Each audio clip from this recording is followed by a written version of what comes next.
They'll be showing up in just a minute.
Everybody, on see you soon.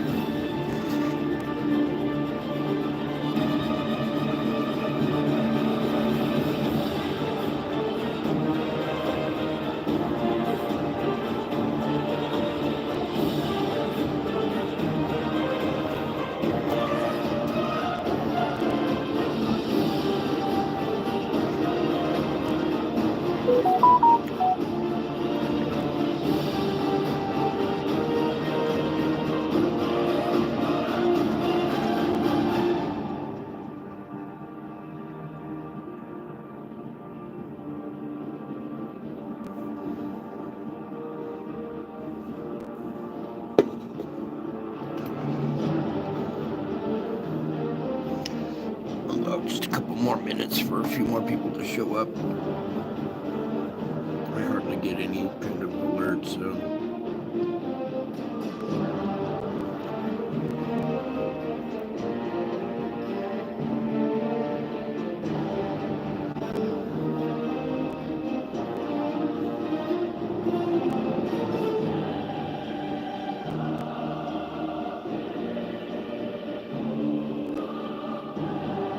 Big eye in the sky in the background.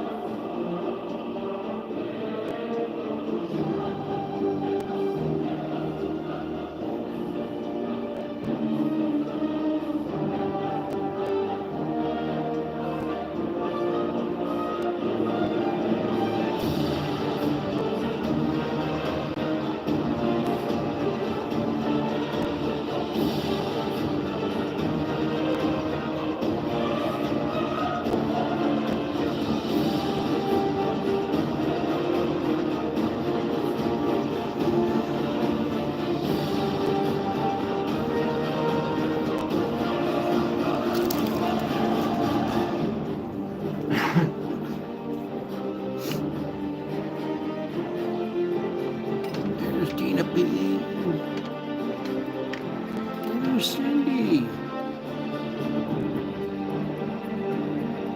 She'll make it one day.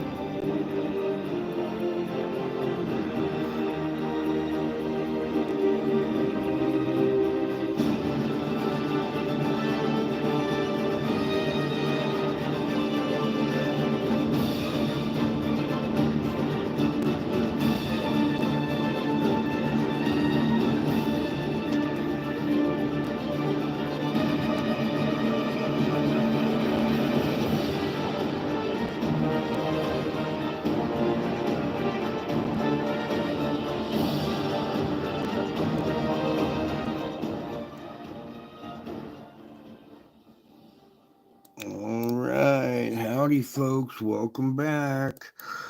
Third one's a charm. You guys ready to see this one? Everybody take a deep breath, because here we go. There is our thumbnail right there. And I'm just going to let that sit there for a second and let you view that frame for a minute. And those with eyes, for people with eyes that see, can see what's going on there. Okay, and I was telling you how these objects come in threes. Oh, the third one's right there, and it produced a full halo CME, huge blast, but it's heading away from us, so that's good. But there it is. There's that third big object, big black one, and you can see all the little moons and satellites that are accompanying it. Okay, and then one up at the top up here that's reacting with the sun, with a bigger, medium-sized object right there. See plasma going over it, draping off the back side or the top side of this. So there's a medium one there and a big one right there with a bunch of little moons and satellites going along with it. So here we are. This is December 17th, 2024. And there's the image. Note your spire region and your activity happening at the spire region right there. So what I'm going to go ahead and do is put this into motion. And while that's loading up, I'm going to take a moment to thank you for taking a moment of your time to be a part of this precious family, okay? Once you make it to the spiritual report here at the end and you grasp the concepts that I'm throwing at you here, you will indeed figure out how precious this family is and how precious you are to me, okay? Oh, well, I guess it's just going to be fight the wavy lines. I had it perfect. I shouldn't have bumped it. All right, there we go. So there's your loop playing right there. And look at all the plasma that this little moon down here, this little satellite, look how much plasma it takes with it. So, and that just stays lit, like going, still charged all the way out. So, let me just pull back. There we go. Guess we're just going to be stuck. Oh, wait, maybe I can lower this a little bit. There we go. Get some of that stuff out of the top of the frame. All right, so there's your activity for December 17th, 2024. And then we're going to go through this frame by frame. So, again, thank you for taking a moment of your time to be a part of this family. This is no joke. You just catch this opening frame here. Bingo. Oh, we got stuff running in the background. Take that off, please. And that we can go to. All right, just to get things running a little smoother. Okay, so here's your opening frame, 036. Let me just scooch a little bit and start plucking away.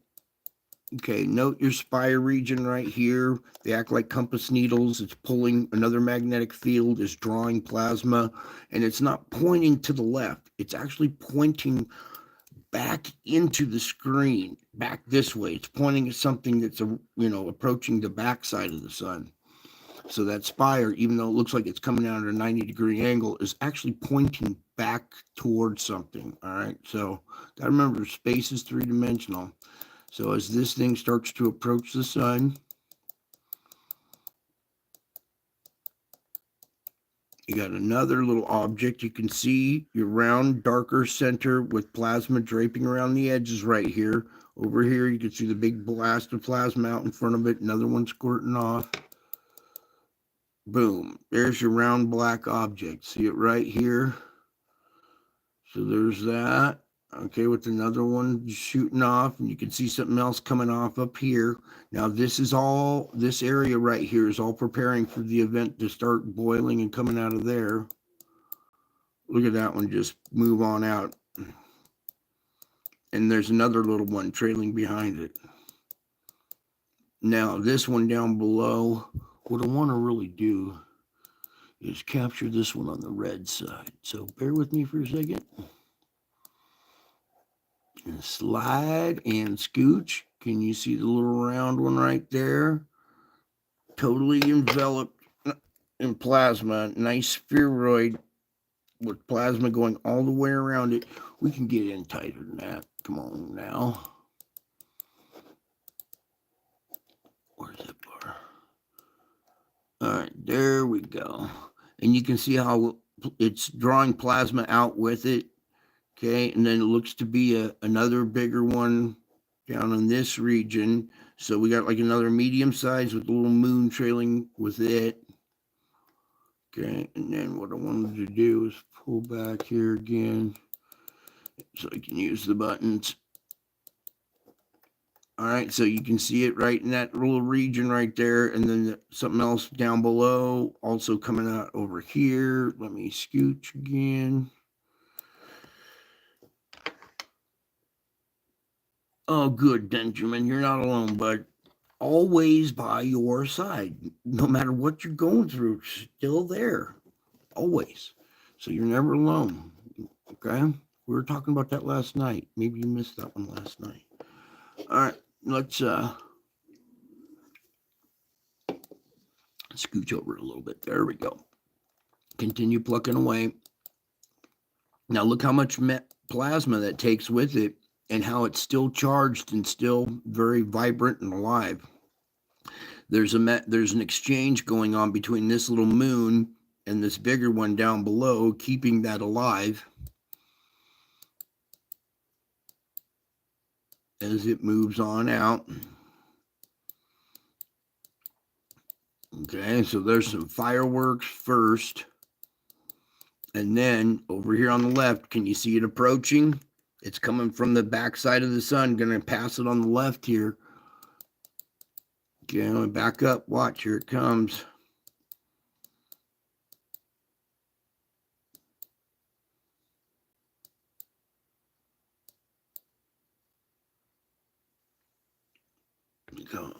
Goes off the page right there. Let me back up a couple of frames because I think it's that one.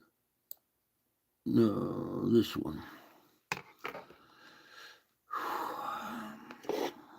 Okay. What I'm going to do here, just really quick, is I want to tilt the screen back so you can see how the plasma is highlighted around the outside of this.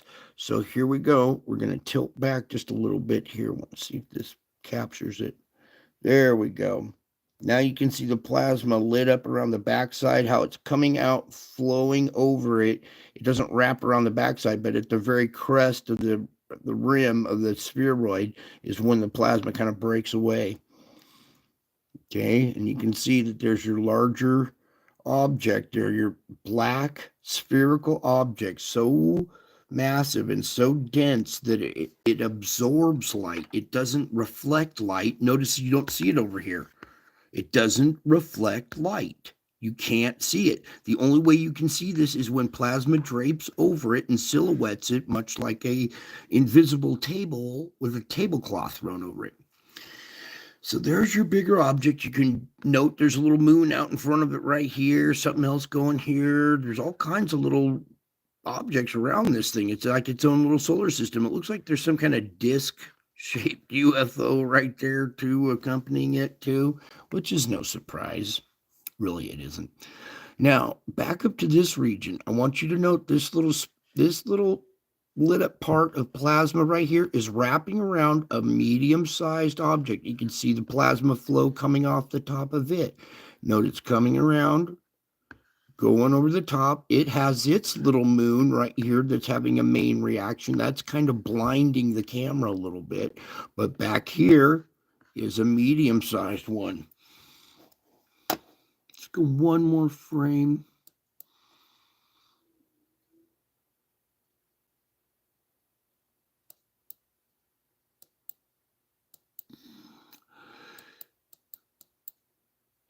Right there, pretty about the best frame. Okay, so there's your third big object right there, and I think it's this one that has all the faces in it. No, it's the next one.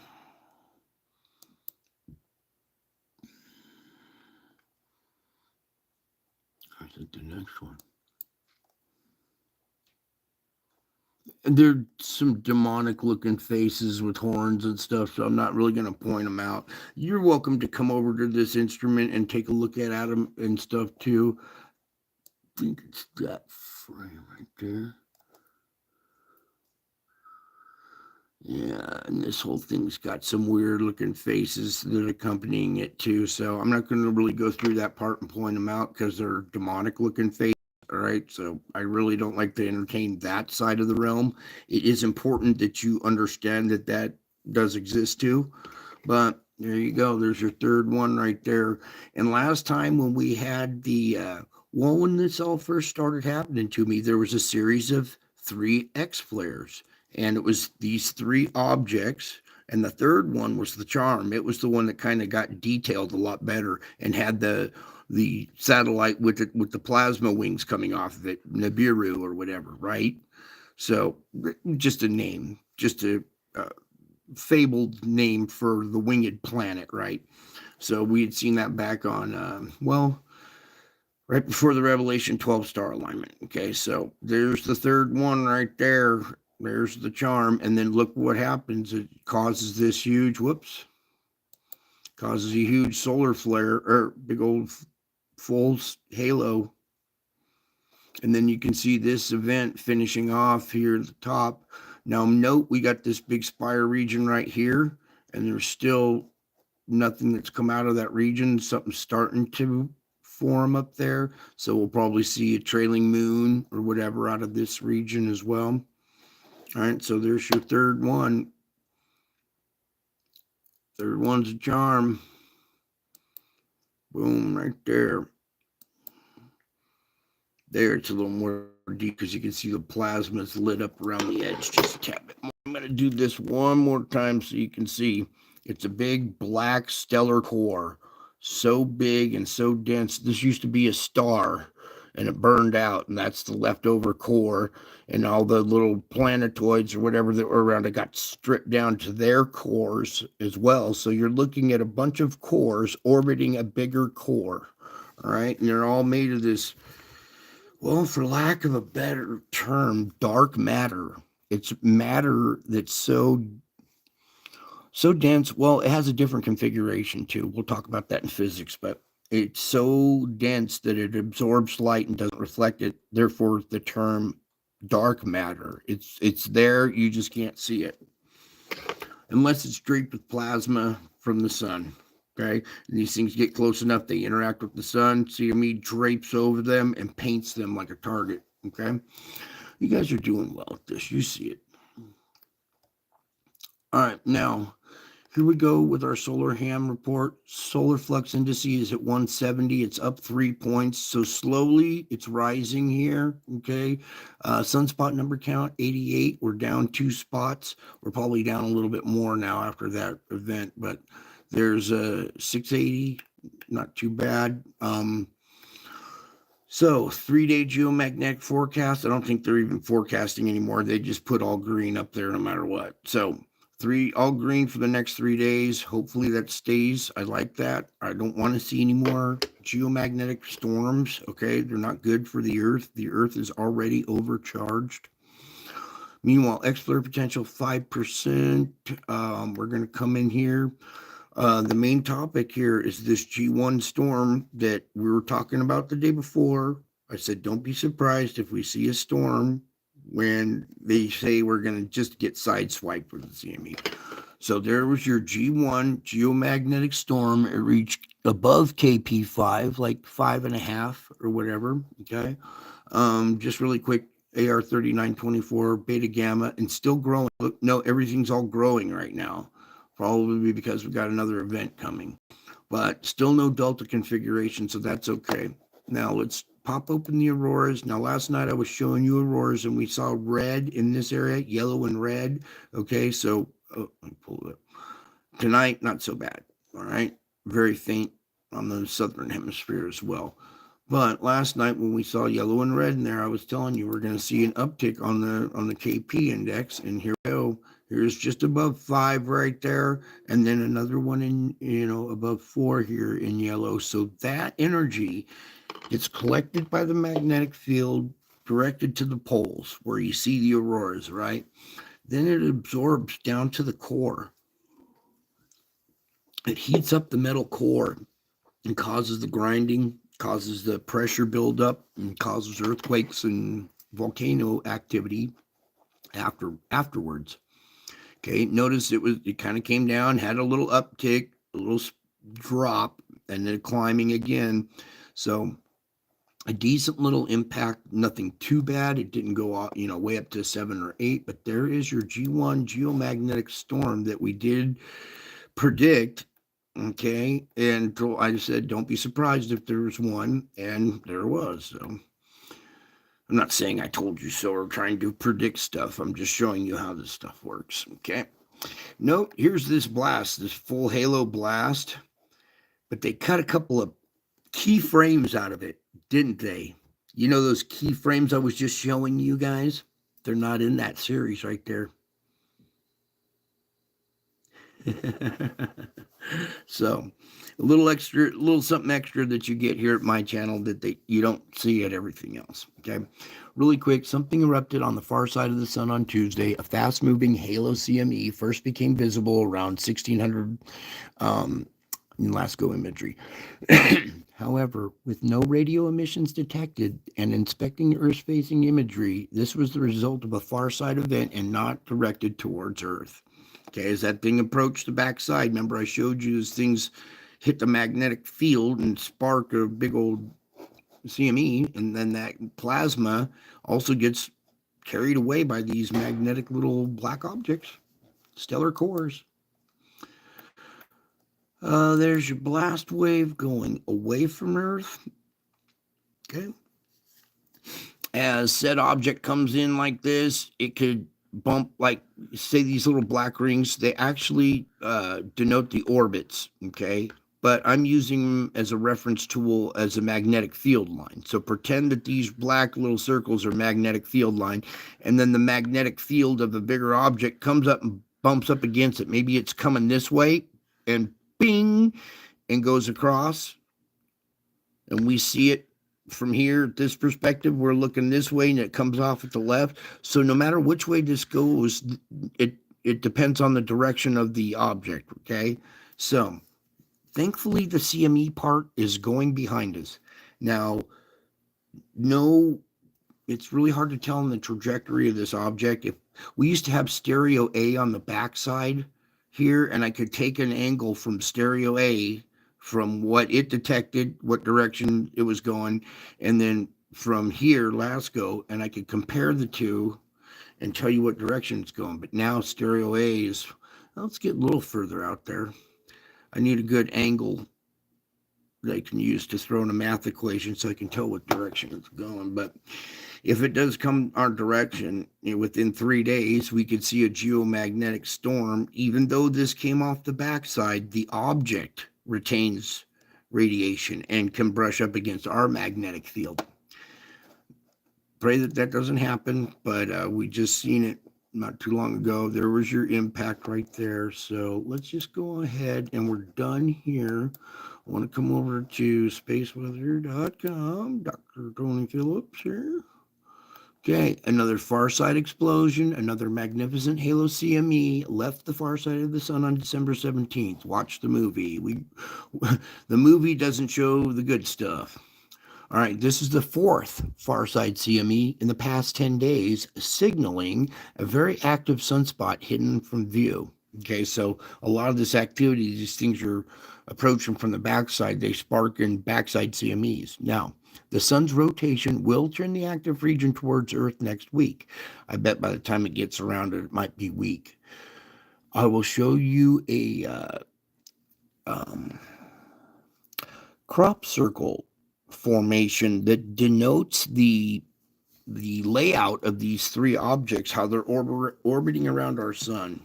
I'll show you here a little bit later. But fourth far side CME, okay, China's new mega constellation. All right, this is all their satellite stuff. You can go read about that. I just wanted to share with you the fourth far side CME in the past 10 days, because we saw 1, 2, the first two big objects, and that was the third one. And some of the other backside ones are the little moons approaching as it or trailing, either way. Now let's get on over to our Schumann resonance. Thank God the Russians are still here on this planet, or we wouldn't have this. Well, we get it from another source, but this one's a little bit better. Now, as you can see, we usually have a nice thin green line going across here. But ever since 2017, all that changed. Now we're having grinding down at the core. Okay, you can see we had a really strong event, and then it got weak afterwards. Then we came back to life, putting along, good continuity, some weakness right here. Get putting along again, weakness. Or we're grinding right here just a tad bit. We get weakness, grinding it a little bit. There was a pressure release right here somewhere. So pressure kind of released right when it got weak, starts grinding, gets weak again. Now we're coming out into some decent continuity right here, the last few readings. But you can see this white scraping right here. I believe that, okay, as these waves come up from down below, the mantle and the magma are more viscous, and the waves can travel through that quicker. So when they hit the crust, the waves slow down. It's harder for them to penetrate the crust. The crust is more dense. So the waves, the frequency waves, slow down, and that would be right about 12 hertz. These are lower frequencies. So I believe right about here, this line is where we might be seeing our crust. And if we're seeing little blurps like this around this field, this might be magma grinding on the underside of the crust, because magma flows in currents underneath the crust. It doesn't just sit there. It flows around in well, almost like streams and rivers, and with eddies and different kind of almost like underground flow. So there's your Schumann for today. A little bit of sketchiness, okay, not too bad. The baby roller coaster, not the big boy roller coaster. So little blips in the background of irritation, pain, kind of.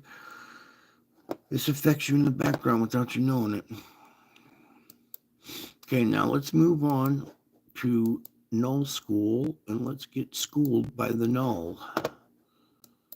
All right, really quick before I pull that up, just really quick, here's your intertropical convergence zone where the two air patterns meet. Usually supposed to be down here more at the equator, but thermal patterns on the ocean floor have shoved it up this way, okay? It's not that the planet tilted down, it's that there's thermal patches here that have shoved the weather a little further north. Look, you can see it going all the way across here, and then it finally blends together as one over here. All right, so I want to get into the storm. Actually, let's take a peek at our polar vortex now, because it's been getting a little cray-cray. Okay, so there's your fetch. The fetch is coming right off the Pacific, going across the south. Look how far south the polar vortex is. It's down near to Florida. That is crazy. It's like almost to the Gulf. Some of the winds are out here in over the Gulf.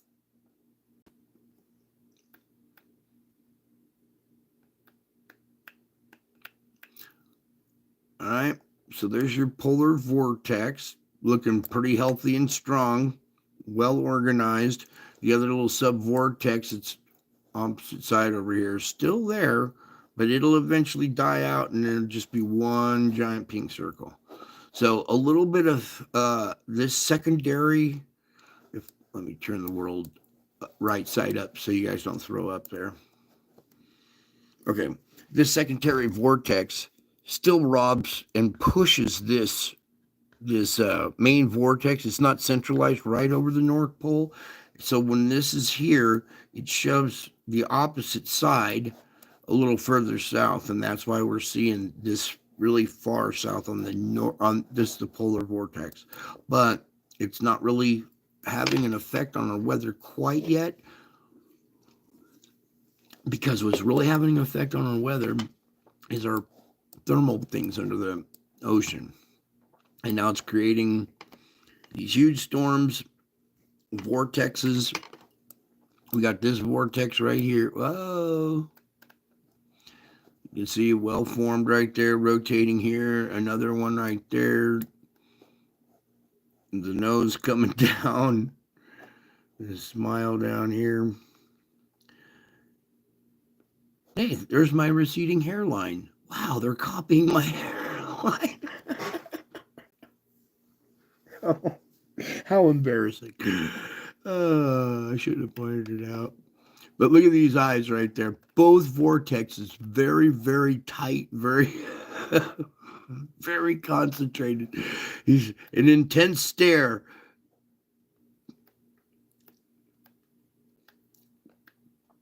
Copying my hairline. That's so funny.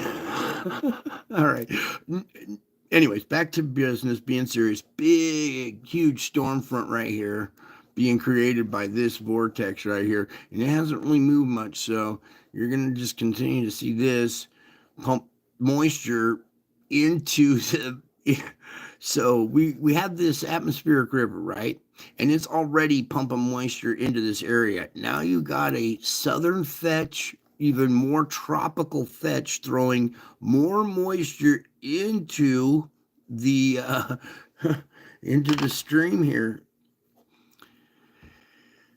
Oh boy, that's not going to be good on the weather report. Because look at this really quick. Remember I was telling you this region right along the coastline right there? That's why.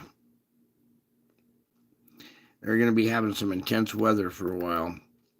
This atmospheric river is now getting a southern fetch. This is really tropical moisture from Hawaii coming straight up, getting caught up through there and going right up into. Wow, that's amazing. If you know what you're looking at there. Let me just kind of get that white bar out of the screen. That's what bugs me.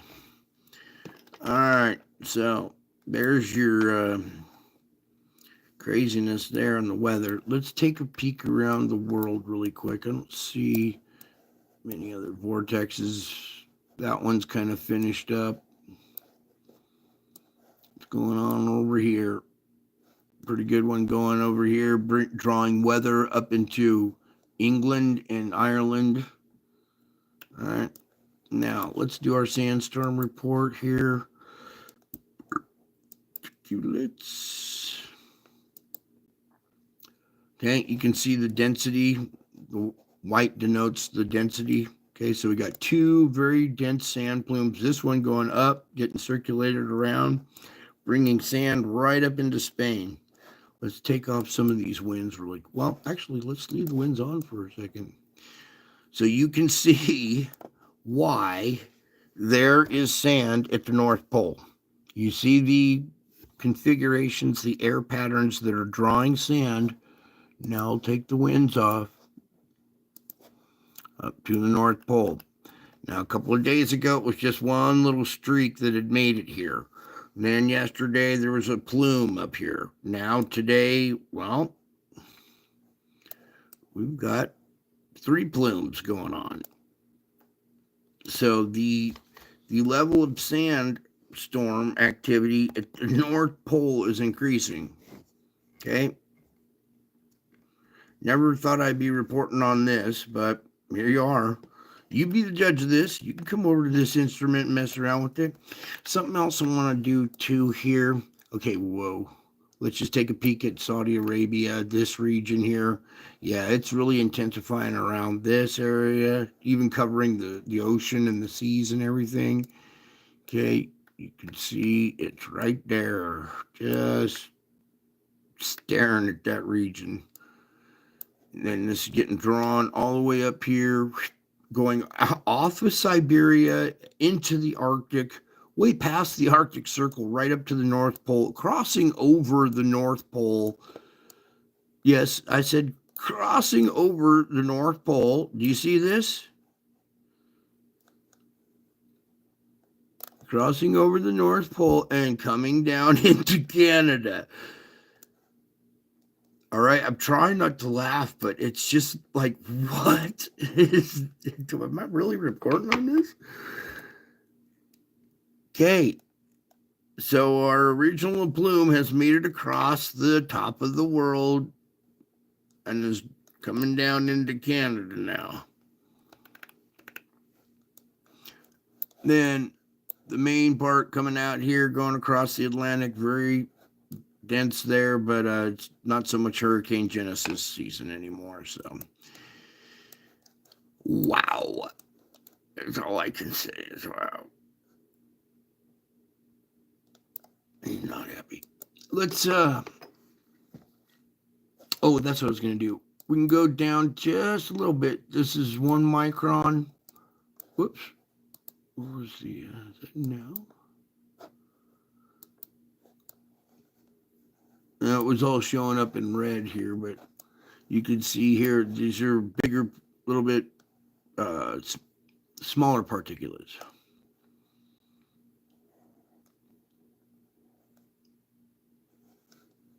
All right, never mind. I thought it was going to show. There it is.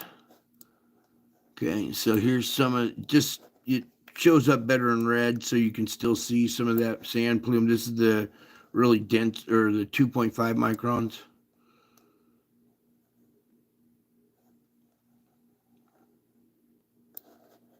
Okay, so let me get now over to our SO2 report. This is sulfur dioxide, not carbon dioxide now. Got to remember that part. We're talking about vaporized magma, basically. This is the gas down below that surrounds the magma, and it comes out of there's so much pressure down below, pushing magma out in every direction, pushing it on the underside of the crust. Any kind of perforation in the crust, this gas wants to come out. The magma wants to come out too, but it's too tight. These are little tight pathways, so all you're going to get is the gas. Glenda, yay! Here you are. All right, anyways, let's continue to hop in here. Our country divided, bleeding out on one side, very porous crust. On the west coast there is more granite, thicker, mountainous terrain, so your perforations are more volcanic in nature. Okay, SO2, sulfur dioxide. Now, some of these spots, these emission sites, gas is so hot coming out of the ground that it can cause spontaneous combustion of any surrounding vegetation, sparking fires.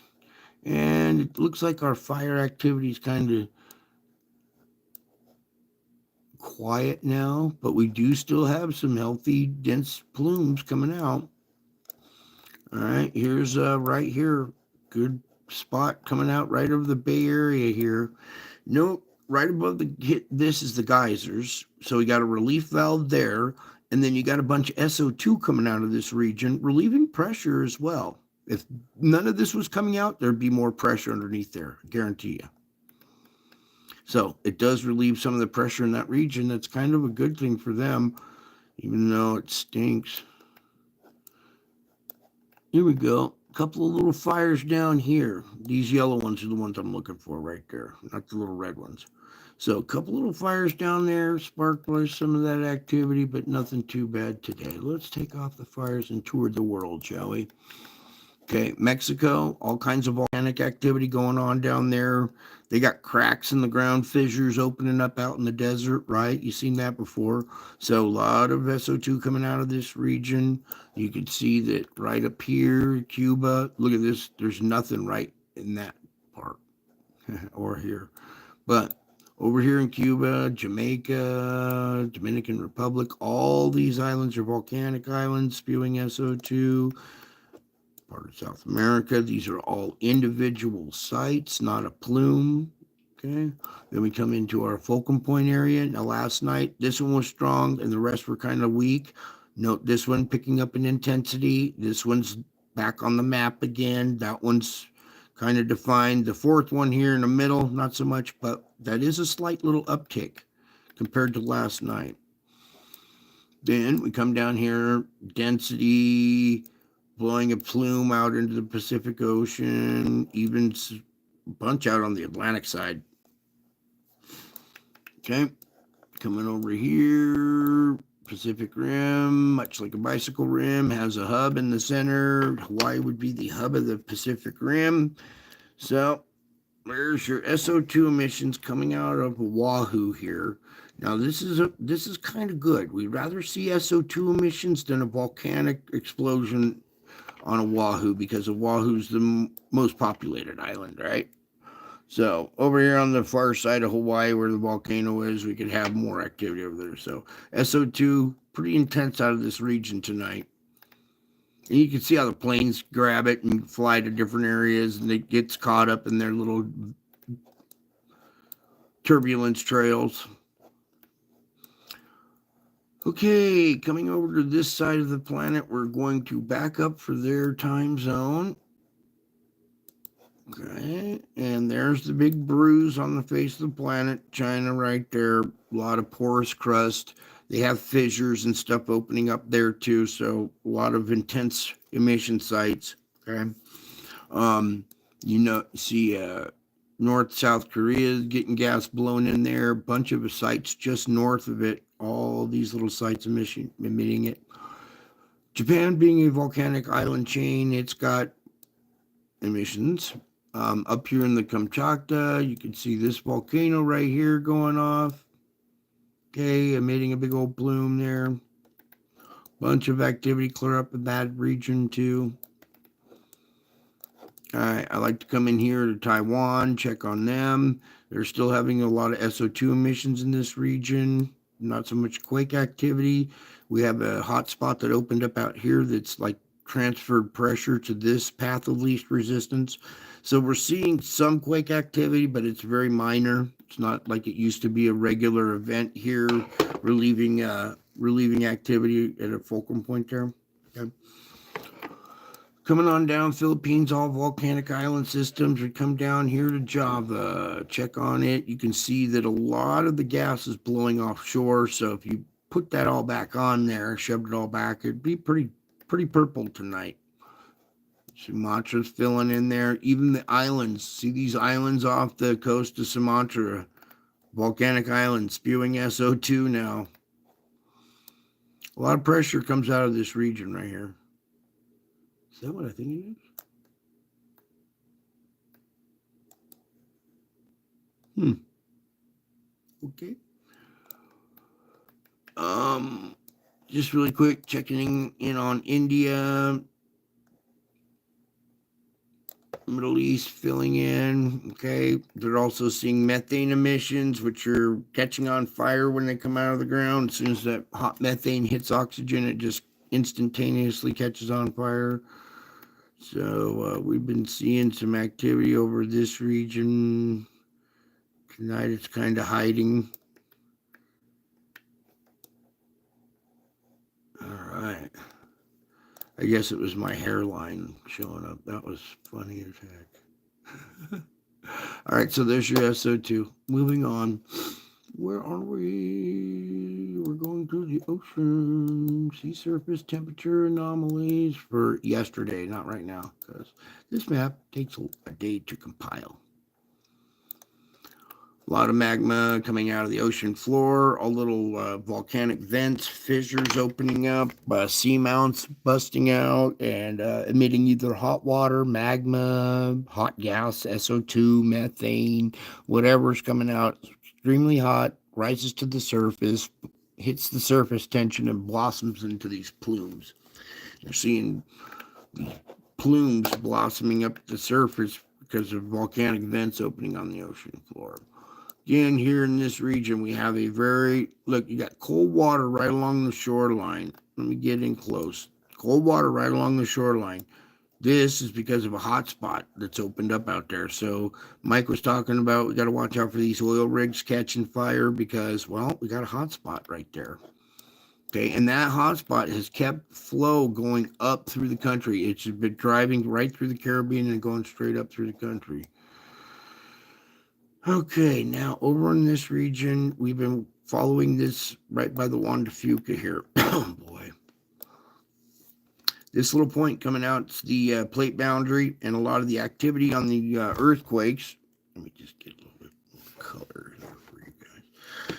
Has been happening south of the plate boundary system. This blob right here, this is pressure pushing up in here, heating this area, pushing hot water and stuff out of the region.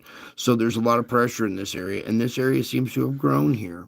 Okay, even though we had some, well, this was yesterday, and we did see some earthquake activity there yesterday. So I bet you tomorrow this plume will probably diminish in size. But for the meantime, you could see this area trying to fill in with hot again, the cold water getting squeezed out. And now it's changed our configuration out here. Hot next to cold makes rotation. And I'll put the winds back on in a minute. But you can see all this area kind of starting to glow yellow again down here. All of this is kind of coming to life a little bit. It was faint yesterday, but now it's kind of glowing a little more. It kind of tells me that's that pressure down below already kind of making it to the surface. Our vents are glowing a little hotter, pumping out more hot water today than they were yesterday. This spot, we were looking at this spot, and now a second one is starting to form next to it. Okay. Come down here to Java, a lot of pressure being relieved in this area, allowing for cold water inundation. So you can see that we have, it's doing its job as best it can. A lot of pressure comes out, so much pressure focuses in this area that even though we see this, we still seeing quake activity on the plate boundary in that region sometimes. Meanwhile, spot out here, coastal waters might be getting warm around Australia and stuff, but this out here is different. This is thermal activity, and we're seeing volcano activity here on the island, as well as earthquake activity around this region increase now. And I wonder why that activity has increased now. Could it be from all this? Also, I want to point out right here, our Pencil Island that we show on the SO2 report that I forgot to. Note how much heat right next to it. A lot of pressure coming out of this region. And on the SO2, we have our two little plumes right there. You guys are used to seeing that. We don't have to go back to that. But look at all the heat coming out, or the ocean floor right next to that island, and our plate boundary system right where it starts here. There's Fiji in our deep quake region. Okay. Put the wind on, Brian. Jeez. Well, yada. All right. Over these hot patches, hot air. Over the cold patches, cool air. Hot air rises, cold air rushes in to replace it.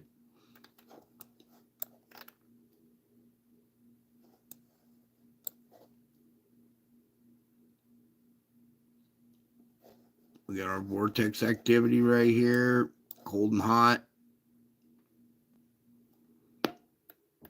Okay, our weather patterns are being caused by the thermal plumes on the ocean floor. Okay, now at any point we could have an earthquake, and it can change this thermal pattern. Like down here, you see this disruption here in our La Nina because of these hot spots. That's what's pushing your air currents up above the equator. But little spots like that can change the flow. So an earthquake can either open one up, or it could cause shifting in the strata and close something up. Either it can do both. Okay. So an earthquake can say open up a spot and create a hot spot, or say it closes up a spot and relieves pressure or whatever, and then allowing for cold water inundation. Well, then that cold is right next to hot, and you get rotation. Now we're getting these storms that are just sitting here circulating off the coast that aren't really moving across the country anymore. We just see them sit parked out here, and they create these conveyor belt structures. And now we're in a very dangerous structure pattern because it's taken subtropical moisture, warm air, and throwing it up into this region. You see how these winds curve and turn this white little bar right in that region, and even up here to the island here. This whole area is on alert right now. Okay, high alert for lots and lots of moisture because there's a atmospheric river that's really a double. These two rotations have backed each other up and sending some really powerful moisture right straight up through there. Okay, also, these thermal patterns have caused our heat to come through here and go up through the country. It's not really showing up really white right here, but you can see our winds coming in, going over this hot water, this warmer, moist air, drawing more moist air up into the country. This is cold Arctic air coming down, slamming into moist air, and there's your alleyway right there for severe weather.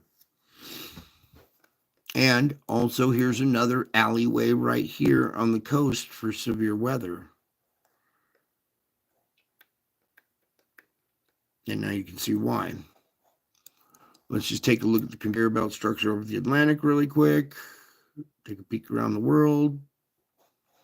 Takes a second, but you'll see the correlations, how the heat structures are controlling the wind patterns. Instead of our lower jet stream controlling the weather, it's the thermals that are controlling the weather. Now, if we come up here to the top of the world, we're up here, there's Iceland way down here in the south. We're way up here. This is past north of Greenland right here, and there's hot water around this little island, all this plumage right here along the coastline. Remember, we saw SO2 emissions here on land, so there's pressure under this region right here. Okay, enough of that. Let's take off the winds. We'll leave this sitting here as a reference to come back to during our earthquake report. You guys are hanging tough. Let me just keep plugging and chugging. We'll get to the spiritual report.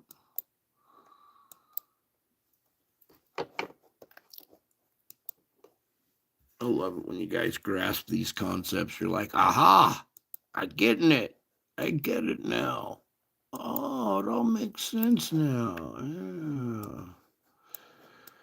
Alrighty, here we go. Diving into our deep quake region here. Now, we've seen Vanuatu go off yesterday with a 7 and a quake swarm. Well, some aftershocks. And it looks like we're still having a healthy series of aftershocks, maybe even kind of quake swarmy activity. Meanwhile, our deep quake 5.6 down at 535. That's a full magnitude plus in our typical deep quake activity. Behind that is our typical deep quake activity, 4.5 down at 485. So we had our typical activity and then another one with an uptick in magnitude, full magnitude uptick. Okay, so deep down below there, energy coming up to the surface. It wants to crack loose right here, but it's not. We got pressure being relieved right here, SO2, but it's not enough. We have this island right here about to have some volcanic activity because these quakes are not at the surface. This 5.5 is down at 55.6. Should have been 55.5 in all fives. But anyways, there is your earthquake activity on a volcanic feature. It's on the flank of this volcanic island. These flanks go down to the ocean floor, down this way, almost like a half pipe or a quarter pipe going down like that. All right. So underneath this volcano here, 4.7, 65, 4.9 down at 60, 5.1 down at 60. Okay, so activity at a volcano right there. This one, maybe don't be surprised we start seeing SO2 emissions out of this region and all kinds of, activity. There's all kinds of volcano activity already going on along this corridor anyway. Keeping magnitudes and earthquake activity down, except for our new little weak spot right here. That's a new path of least resistance, isn't it? Okay, nothing through the island. We come into 5.4. That's down at 111. That's a magnitude up and down on a volcanic feature. Actually, this little trench is a deep feature. We see deep quakes in this region right here. And that's not a deep one, but it's darn close to that plate boundary. Yeah, that's probably a plate boundary down deeper down in it. But you see these little seamounts that run along here. Some of them have crested the surface, okay? So that's why we see these guys pouring out magma down below, and then it cools, piles onto it, gets taller and taller and taller until it finally breaks the surface.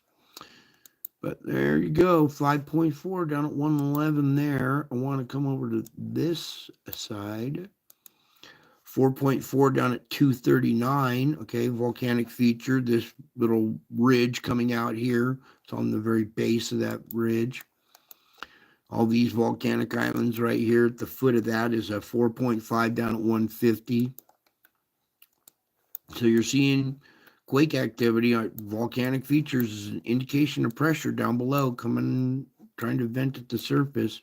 Okay, nothing through this region right here. We have Semeru pushing its maximum. We have all kinds of volcanoes. Krakatoa right here going off, going crazy. We got all kinds of volcanoes on Sumatra as well. So that's kind of keeping it quiet as far as earthquake activity in that region right now. Here we are up in the lake region with a 4.4 at the surface. That's scrubbing energy at the surface. Wow, is this like on a peak?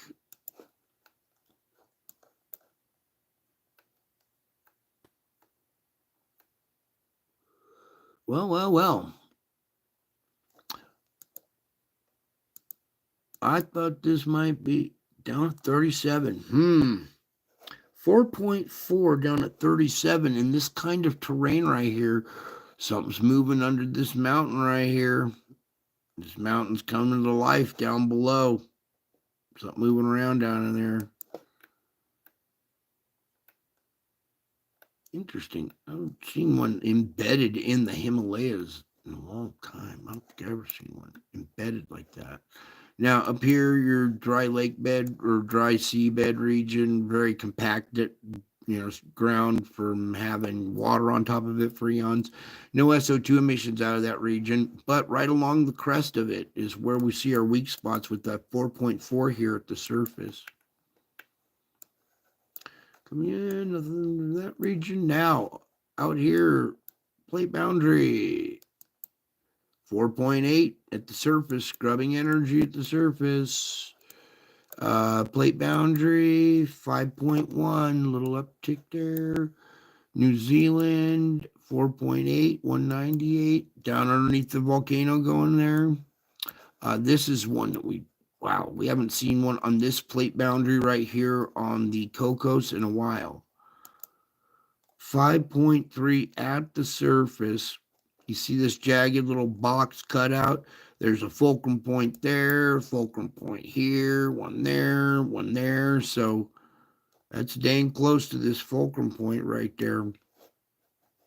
And it pretty close to the surface. So there's your plate boundary, fulcrum point quake, scrubbing energy at the surface right there on this side of the plate, which is kind of good. It's relieving pressure under this plate. Now, this is a very touchy plate. Mike talks about this sometimes. He's very concerned about this plate because any kind of shift in this will drive energy up through that region. Okay. How do we say that?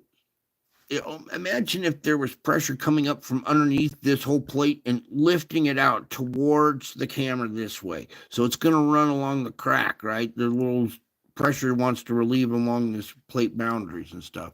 This is like a chip that's been taken out of the plate boundary, a broken piece, much like the Juan de Fuca is up here. Okay. But that one's a little bigger. Good seeing scrubbing energy at the surface. I don't want to see any kind of deep quake region or activity in this region. That's good. It's scrubbing energy. I want to come over here. This 4.3 on the other side of the plate, just a magnitude lower, scrubbing in more energy at the surface. Little bubble came up underneath this bubble, made it go like that. Where are we at now? Oh yeah, let's come on down here really quick. Our fulcrum point here where we see our SO2 emissions. Are we just too bright or something? What's going on there?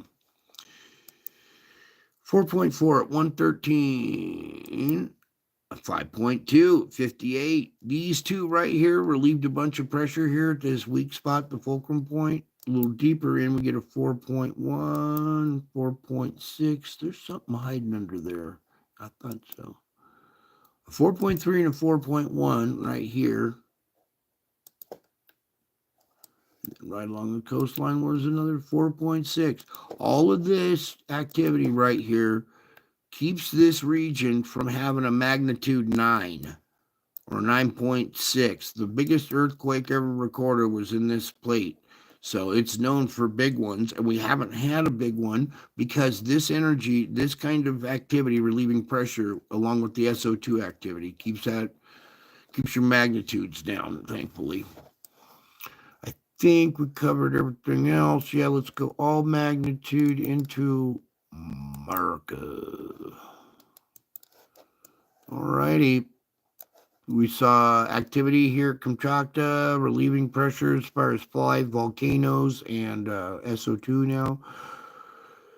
Microquakes, very small, very little. Ooh, nope, it's still on the arch of this fulcrum right there. So I would almost say diverse quake, but it's on the edge of that fulcrum. It's a 3.1 at 1.6 right here. What's going on? All this pockmarking lake area. Mountains right there.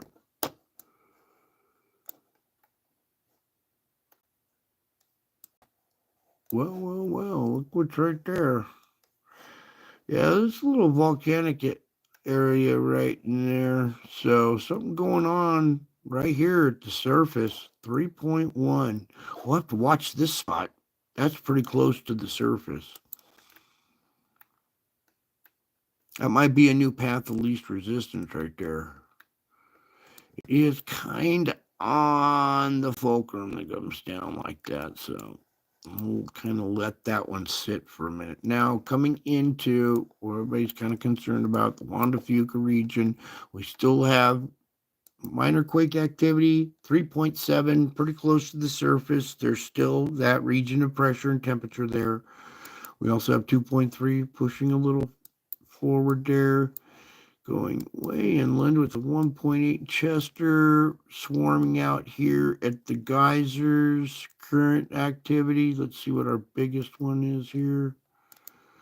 Yeah, it's just microquaking. Okay, good. Now, note that there's less here, and the activity isn't current, but it's taking turns over here in Nevada. Now we have current activity going on at this region. Earlier today, we were seeing 1.6s. Currently, we're seeing 1.3 and 1.1. This is at 8.7, pretty shallow. You can see this mountain right here. This is a mountain standing up. There's probably one of the peaks of it right there. It's all volcanic. This is all old lava. So you're looking at an old lava dome, old volcanic feature, and right along the edge of it is this river, which makes for a weak spot. Okay, that water trickles down into the crust, creates a little weakness in that zone. Look at this, 1.2, 4 kilometers.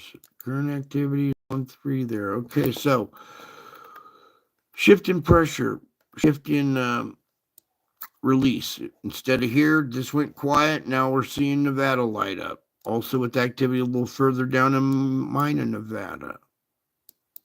Okay, even down here in California in the Searless Valley waking up. Ooh, Texas is waking up. 1.4. Man-made perforations in the crust. We all understand that. Coming over to Oklahoma. 2.4, the big one there. Man-made perforations in the crust. Nothing at the New Madrid and nothing up the Craton today, so that's good. I think we covered everything except for Hawaii. Oh, and Japan.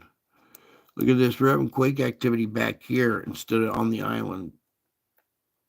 Well, I mean, we're having it on the island as well, but volcano, we're seeing quake activity on the flank of a volcano, indication of the pressure that comes up at the hub of the Pacific Rim. 2.2 at a depth of 3.1. Magma getting close to the surface, pushing around there. It's plugged up so it can't vent, and it's shaking along the flank. You see how this flank goes down into the water? There's an earthquake on the flank of a volcano. Okay, a little bit of activity out in Hawaii, nothing, no current activity. So I wouldn't be surprised if we see another quake here in a little while at my house around this region here.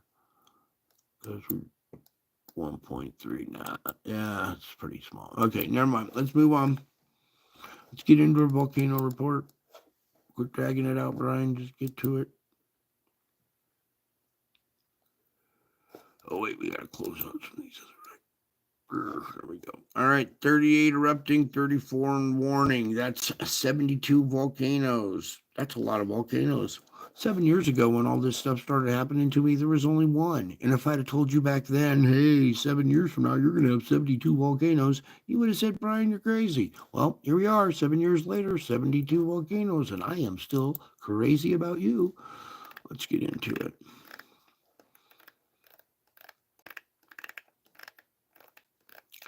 Dukono, I think that's on, oh no, that's not Sumatra. Sorry. Sakurajima, Japan, 6,000 feet. IBU, Ibu, 6,000 feet. Ow.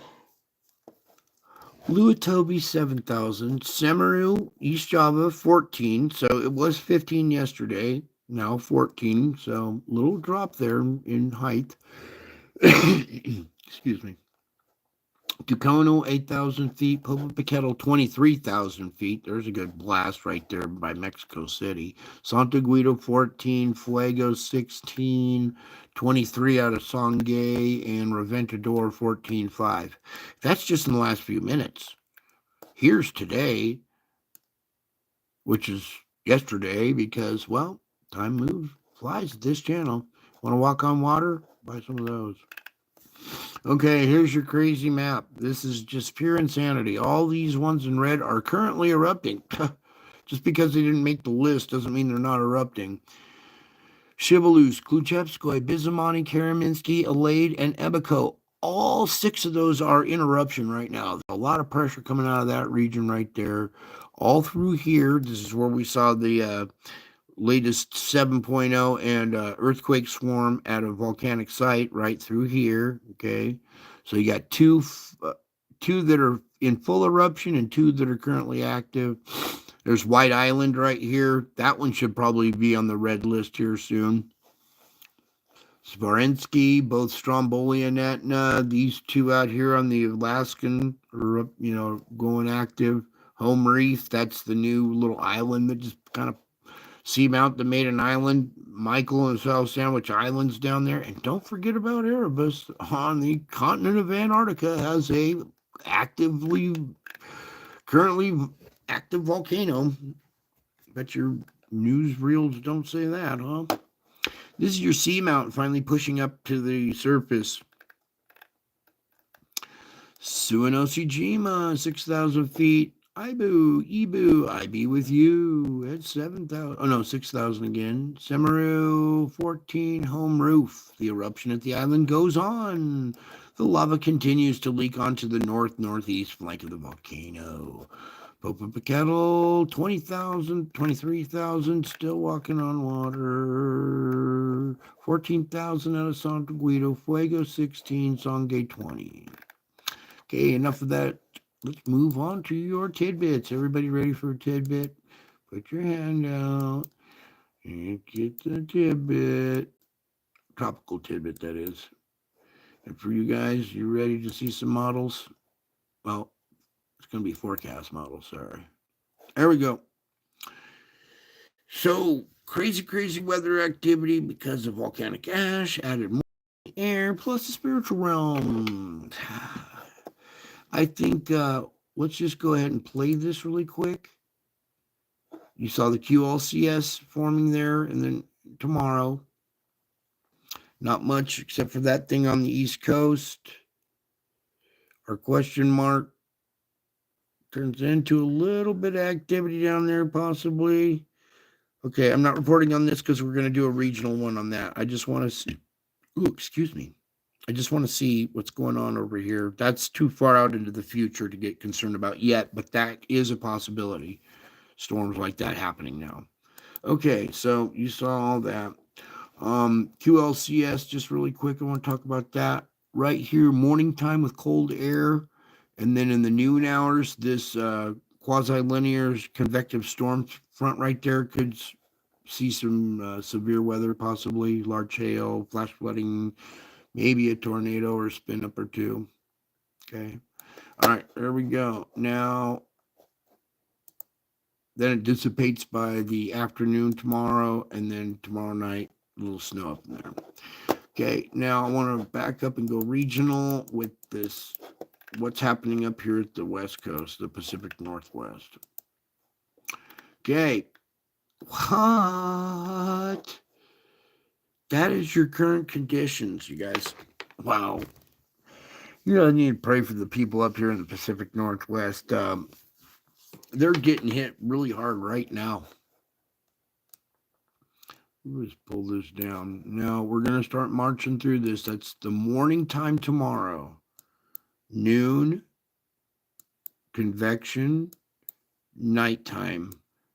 Tomorrow, the 19th here. Morning of the 19th, noon, convection, nighttime. Morning of the 20th, noon, convection, nighttime. Morning of the 21st, noon, convection, nighttime. Morning of the 22nd, noon, convection, nighttime. 23, noon, convection, nighttime. 24, ooh, wow. Noon, convection, nighttime. 25, noon, convection, nighttime. 26, noon, convection, nighttime. 27, noon, convection, nighttime. 28, noon, convection, nighttime. 29, noon, convection, nighttime. The 30th. Wow, did you see that pattern? Every day there was a storm. That's the noon of the 30th. So there's still rain in that region right there. The 29th, nighttime of the 29th. By the 30th, it finally clears out. So from now, the 18th until the 30th, prepare for just every day, back-to-back storms every day up in the Pacific Northwest and Northern California and stuff. Now, I'm going to go ahead and just hit the little play button and put it center screen and just kind of let it loop for a minute.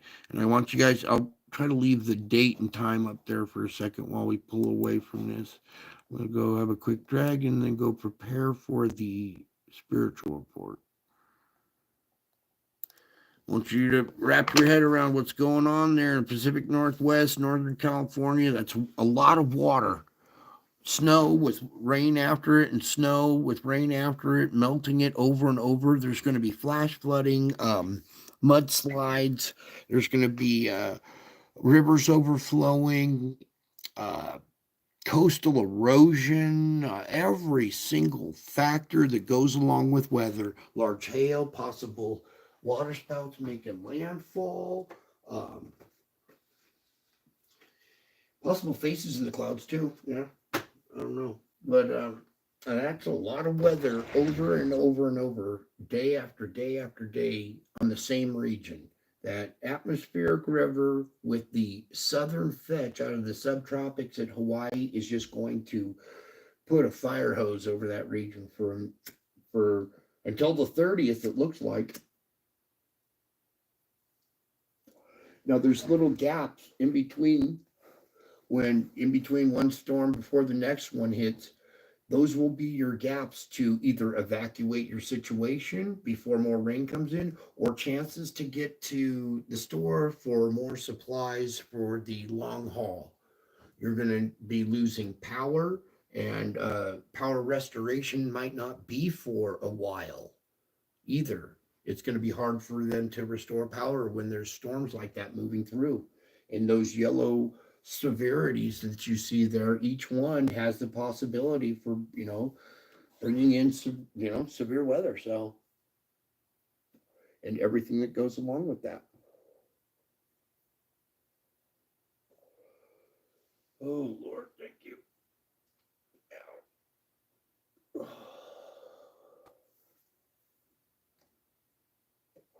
Okay, thank you for your tolerance and your patience. Let's get back to the show here. All right. So, we'll get to our spiritual report. So, alert going out for the Pacific Northwest. Just watch out. Weather is coming and coming and coming, and just it's there to stay for a while. And severe weather. Even Northern California, you're going to see flash flooding, coastal erosion, severe weather. Remember, we saw tornadoes in Northern California? Well, you'd possibly see them again. Water spouts making landfall and possible. Whoa, that one was showing snow at a low elevation there, too. So, cold fronts mixing in with warm, moist air, bringing a lot of moisture to that region. Okay, so alert for the whole West Coast right there. That whole region that I showed you was in that white zone with that flow coming up through here. And note that none of these lows really kind of move in. It's just rotating and throwing more moisture at this region. All right, enough of that stuff. It can be a little rattling, so let's get away from all that. Everybody take a deep breath and let's get into our spiritual report here, shall we? Okay, we're going to open up with some images here. Always got to pull up this one. That's one thing we'll be reading to tonight. And I know what you guys are feeling. And all the drone issues that are going on, and everybody's speculating on this and that. I showed you some of the activity and what to expect. Okay, you're going to see man-made drones and military drones, and you're going to see other activity that you can't explain and they can't do anything about because it's from the spiritual realm. Let's go to this one. Some of these things look golden and have wings, like kind of like I captured this in the clouds, which is a copy of this. It's gold, kind of round, got wings. You might be seeing some of these things returning because I've seen faces on some of them already, dragon-type faces representing their, like a representation of who they are or what they represent. So it could be some of these little activities because they are around. These are advanced races from the past, from previous eras that are here, that are following, watching, studying everything I do. Okay, but that's not the one I wanted to bring up. I wanted to bring up this video for reading to tonight. And where are we here? There we go. See, I got this weird condition where all kinds of faces follow me around in the clouds everywhere I go. UFO activity follows me everywhere I go. Started when I was a young kid. When I was about 4 years old, I saw a silver disc in the sky that was clearly watching me. I knew it was watching me. I could sense it was watching me. It stopped to watch me, and I was like, whoa, that is not an airplane. So from a very young age, I knew UFOs were real. Later on in life, I became a ufologist because of all the activity. I mean, there's just, when you have it every day, eventually it gets, becomes part of your life. So I got into that field for a while. So I can tell you that activity is real. And we're going to get this video playing just really quick. So UFO activity follows me, these giant faces in the clouds, and now all of a sudden it's turning into, these faces have changed into, well, my face in the clouds now. All right, and I'm like, why is that happening? Well, after what I went through, I understand why it's happening now. So we're just going to play this really quick. Or maybe not. So snapping some pictures of the clouds yesterday, and I noticed something forming in the clouds, what looked like a face over here, and I'm going to start zooming in on this. There we go. That captures this better. Never mind my ugly mug. check out where it's coming from. Right here is Jesus wearing some sunglasses, pulling open his shirt, exposing his heart, creating his face in the sky. We can go in just a little bit tighter on it there. Okay, and that way you guys can see that one. You can see the face that it's creating in the clouds. All right. It's also in this image, it's mimicking me taking pictures of the clouds. So paranormal activity follows me everywhere I go. UFOs follow me everywhere I go. Ancient civilizations from the past, or advanced races from the past, watch, follow, and study my every move, much like you guys are doing. Okay? And we can do that one. And let's pull up the face by the moon, too, just really quick here. We don't always do that one. The video. Whatever. Let's come over to the other one.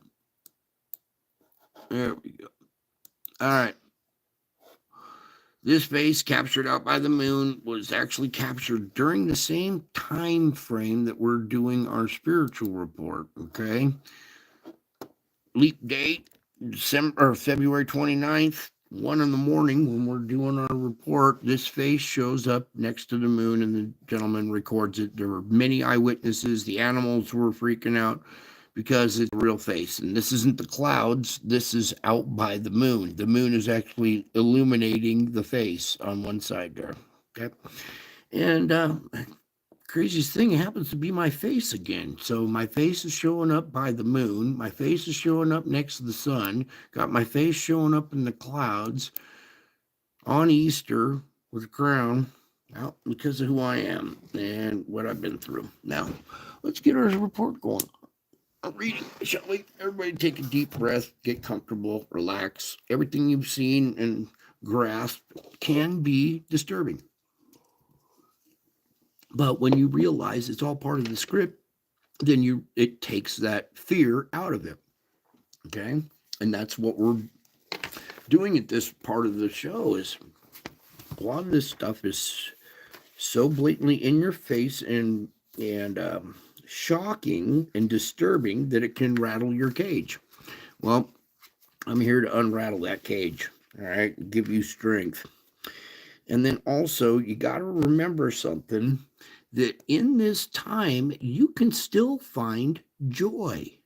You're actually living rich and full now.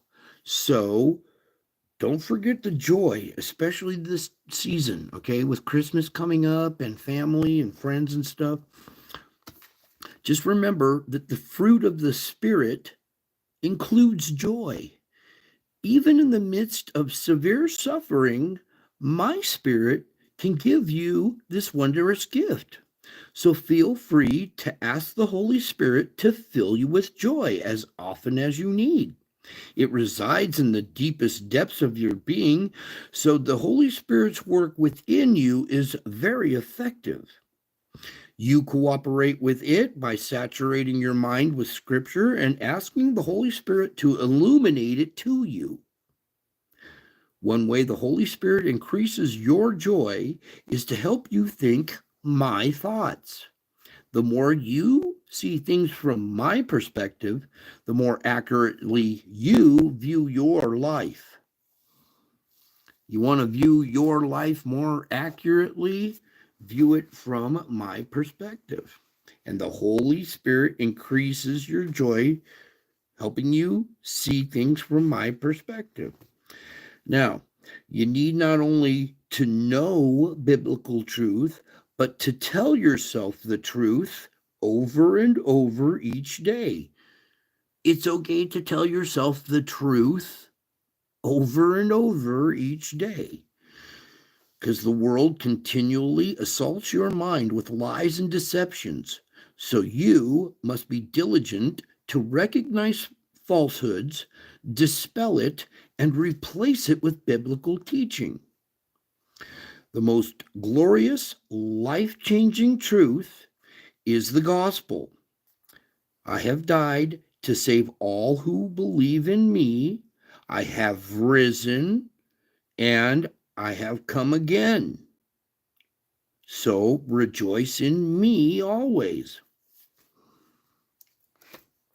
Don't forget that spirit includes joy. Your fruit of the spirit is joy in the midst of your adversity.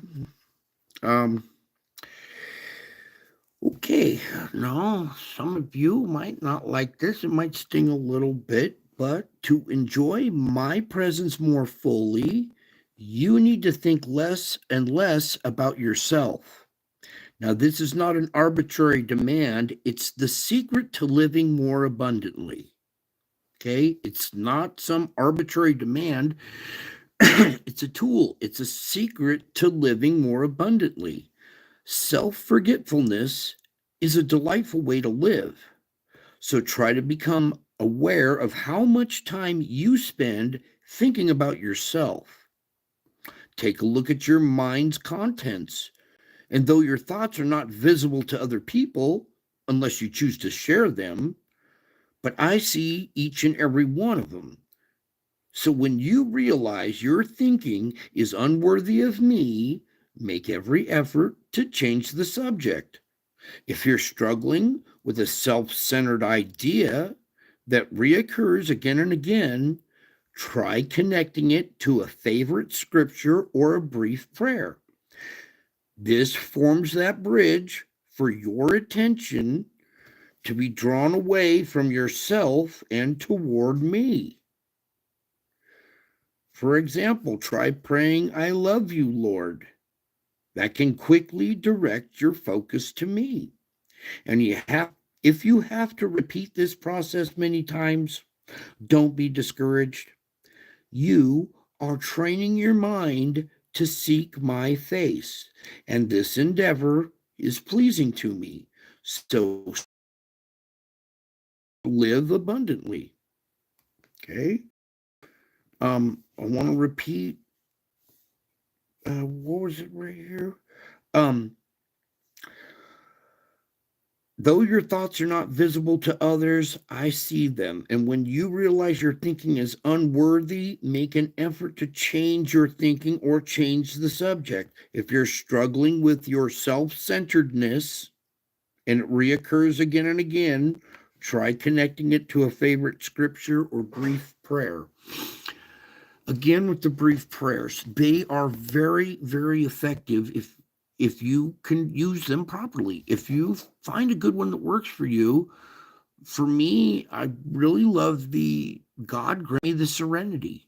I use that all the time. And sometimes I have to say it 5 times in a row, gritting my teeth until the 5th time I've let loose. I'm not gritting my teeth anymore. I'm relaxing. God, grant me the serenity to accept the things I cannot change, the people I cannot change, the situations I cannot change. Grant me serenity to accept that I'm not in control sometimes, right? When you're doing that, you're taking your focus off of your problem, you're giving it to God, you're giving it to Jesus so he can take your adversity that you're overcoming and make a nice little glory out of it. And you're going glory to glory to glory. Oh, yes. So these brief prayers, you could use I love you, Lord, anything out of scripture that helps you. Pick something that works for you and utilize it as a tool. I love that. Grant me the serenity because then you can change it to accept the fact that this person doesn't believe, to accept the fact that the media is just going to lie to you, to accept the fact that people in society are, not aware, to accept the fact that they know not what they do, to accept, give me the serenity to accept. That is just until it works, till it sinks in, and then your heart rate comes down and you're calm again and you're serene. And that's that fruit of the spirit. You'll get your joy back. Okay. Remember, you practice these principles. It's not just grasping them, it's putting to practice in your life and finding that peace that transcends your circumstances. because I am worthy of all your confidence and all your trust. And there are people and things that deserve some of your confidence and some of your trust, but only I deserve all of it. In a world that seems increasingly unsafe and unpredictable, I am the rock that provides a firm foundation for your life. I am that rock that your foundation for you to build on and to lean on. Okay? So in this world that's increasingly unsafe and unpredictable, remember, I am the rock that provides that firm foundation for your life. And more than that, I am your rock, not just the rock. I am your rock in whom you can take refuge. For I am your father. You must not let your circumstances define your sense of security. Again, don't let your circumstances define your sense of security. Though it is natural for you to want to be in control of your life, I can empower you to live supernaturally, resting in my sovereign control. I am a well-proved help in trouble. I am always present with you. I help you face unwelcome changes and even catastrophic circumstances without fear. So instead of letting anxious thoughts roam freely in your mind, lasso them by voicing your hope in me. Bring those captive thoughts into my presence where I will disarm them. Because whoever trusts in me is kept safe.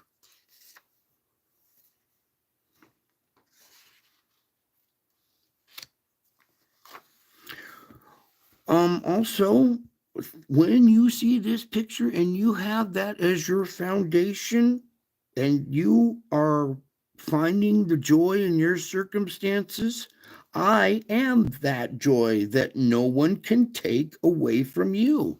No one can take this away from you. You've seen it, you've grasped it, you understand it. No one can take that away from you. No one can change my love for you. How about that? And it's a reason to rejoice that this blessing is yours, that I am yours for all eternity. For all eternity. Many things in this world can bring you pleasure for a while, but they are all passing away because of death and decay. In me, you have a matchless treasure, joy in the one who is the same yesterday, today, and forever.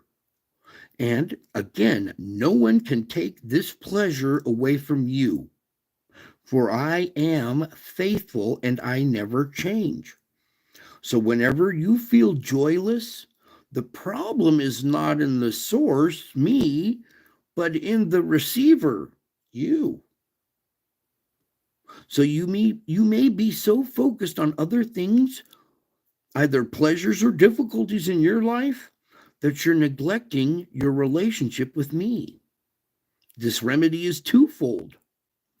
There is a remedy, and the remedy is twofold. First, remember that I am your first love and seek to put me first in your life. Second, ask me to increase your receptivity to my presence. Yeah, we're just going to leave it on that image here. Cut over that one for a minute. Staring at the same old one every night. That's better. Okay, remember that I am your first love. So seek to put me first in your life and you'll have success. Ask me, ask the Holy Spirit within you also to increase your receptivity to my presence. You guys are pretty receptive to my presence. You receiving it pretty well. If you're still here and you see that and you see me here and you see me there, you're pretty receptive to my presence. And you guys are having joy in my presence. Feels good, doesn't it? To be with family and somebody who understands you. So whenever you're feeling joyless, the problem's not me, it's you. You're so focused on other things. Okay, you're neglecting the relationship. So remember, I am your first love, and then ask me to increase your receptivity to my presence. Then, once that happens, delight yourself in me and receive joy in full measure. Not half measure, not a quarter measure, not a third of a cup. No, in full measure, joy in full measure. And you can have that joy in full measure because I am your strength. When you begin each day feeling weak and weary, it's all right.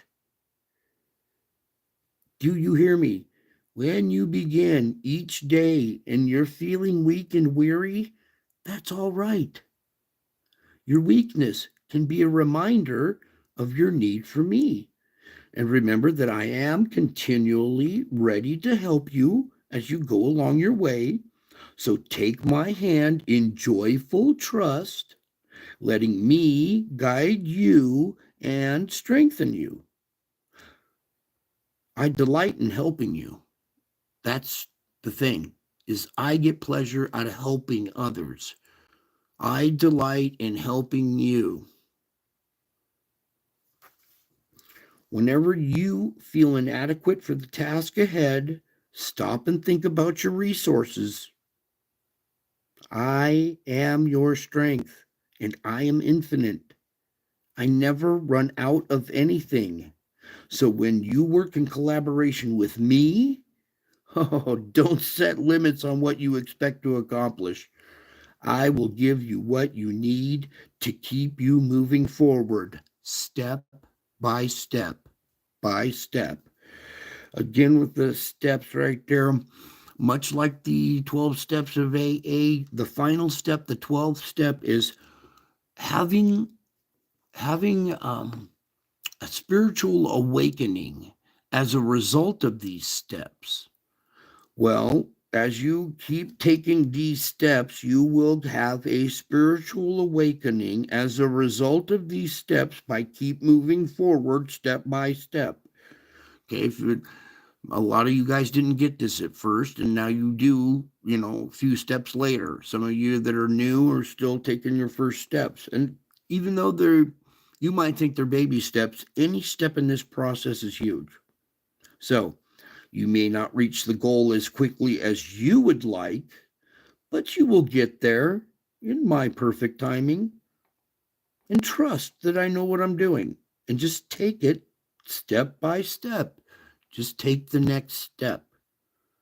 Perseverance and trust in me make a potent combination. Perseverance and trust in me.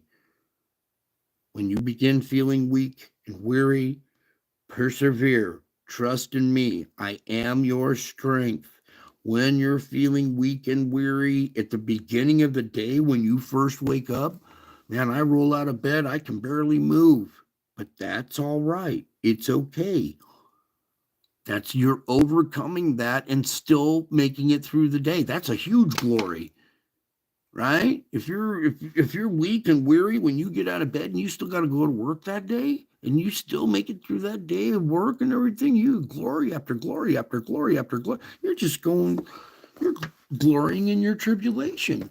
You actually are producing fruit of joy in your adverse circumstances, aren't you? Because you're at joy right now during these adverse circumstances, aren't you? Well, well done. Well done. Like I said last night, the wise man, and here, let me read that one more time. We're in Matthew 7:9, verse 24, the wise and the foolish builder. Okay? The wise and the foolish builders, because you're building on a foundation, right? Therefore, anyone who hears my words and puts them into practice is like a wise man who builds his house on the rock. You're building your house on the rock. You're building, you're actually putting these things into practice, seeing the results, and now you know how to use it. You have experience at this now. Because anyone who hears my words and puts them into practice is like a wise man who built his house on the rock. The rain comes down and the streams rise and the winds blow and beat against that house, yet it did not fall because it had its foundation on the rock. The house, not talking about the house that you live in next to the stream, it means your house of faith. Your belief will not be washed away because you built your house on the rock. But anyone who does not hear my words and does not put them into practice, but anyone who does hear my words, excuse me, I said does not, but anyone who does hear my words and does not put them into practice, well, that's the foolish man who builds his house on the sand. The rain comes down, the streams rise, the winds blow and beat against the house. And when it falls away, that person, well, they fall away with it too, with a great crash. They lose all hope because their hope was in their house instead of in Jesus, right? But if you build your hope and you put into practice and build on the rock, then you will be wise. You can see the foolish and the wise pretty clearly now, can't you? You guys are indeed building on the rock, aren't you? Doesn't that make you feel good that you're wise? It should. I'd rather be wise than suffer. No, that goes into a whole nother lesson there. So that was it for tonight as far as our reading. Hopefully you guys enjoyed that part. Let's go dancing around pictures here for a minute, shall we? 57 items in this one. Where did we catch here? Oh, this is the one with the baby, the labor pains there. Oh, and here's this little goofy guy with the long nose, the cartoon character, with the mouse on top here starting to form.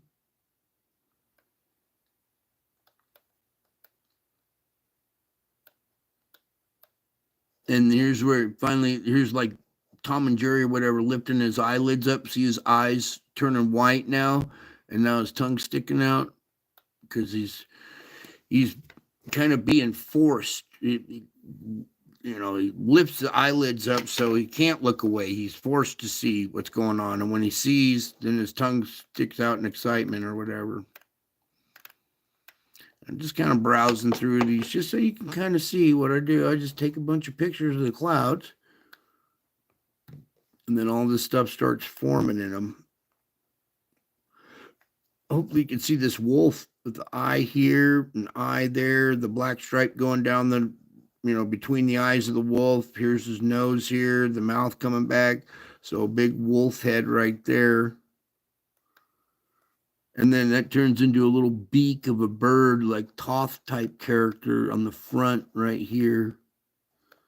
Weird stuff, man. I just take the pictures.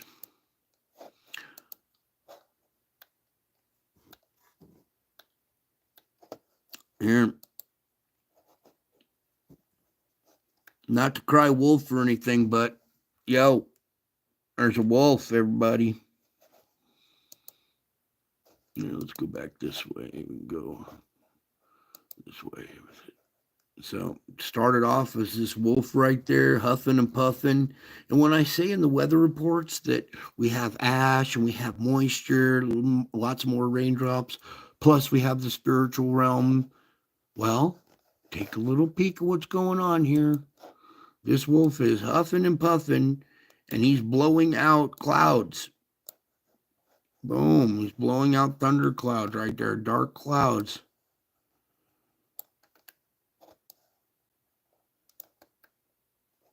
The eyes of the wolf.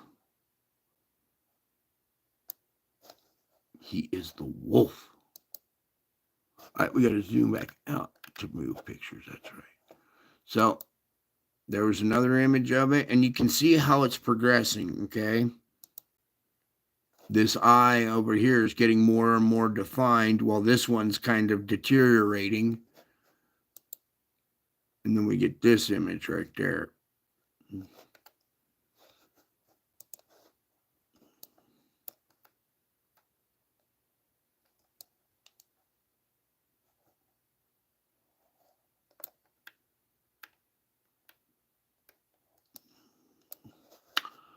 And then we continue on. We're just kind of going through the pictures now. We already did our reading. There's this guy right here. Let's do him.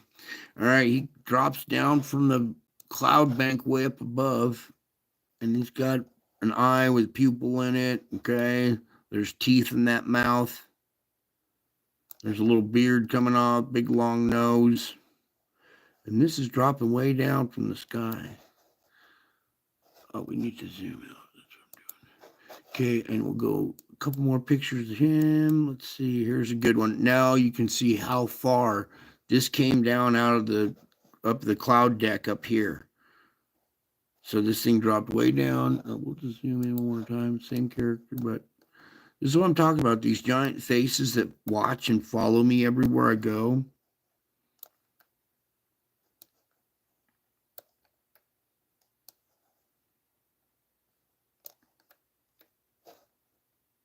Whoops. Yeah. There's a good one. You can see really how far down it really came. It just kind of came in for a landing and a surprise. Yeah, I'm just popping in to smile at you here. There's a little UFO up there. All right. Oh, we could do that one. Where's Independence Day? Yeah, let's go here. I got something to show you guys here too. So let's type in Independence Day. Whoops.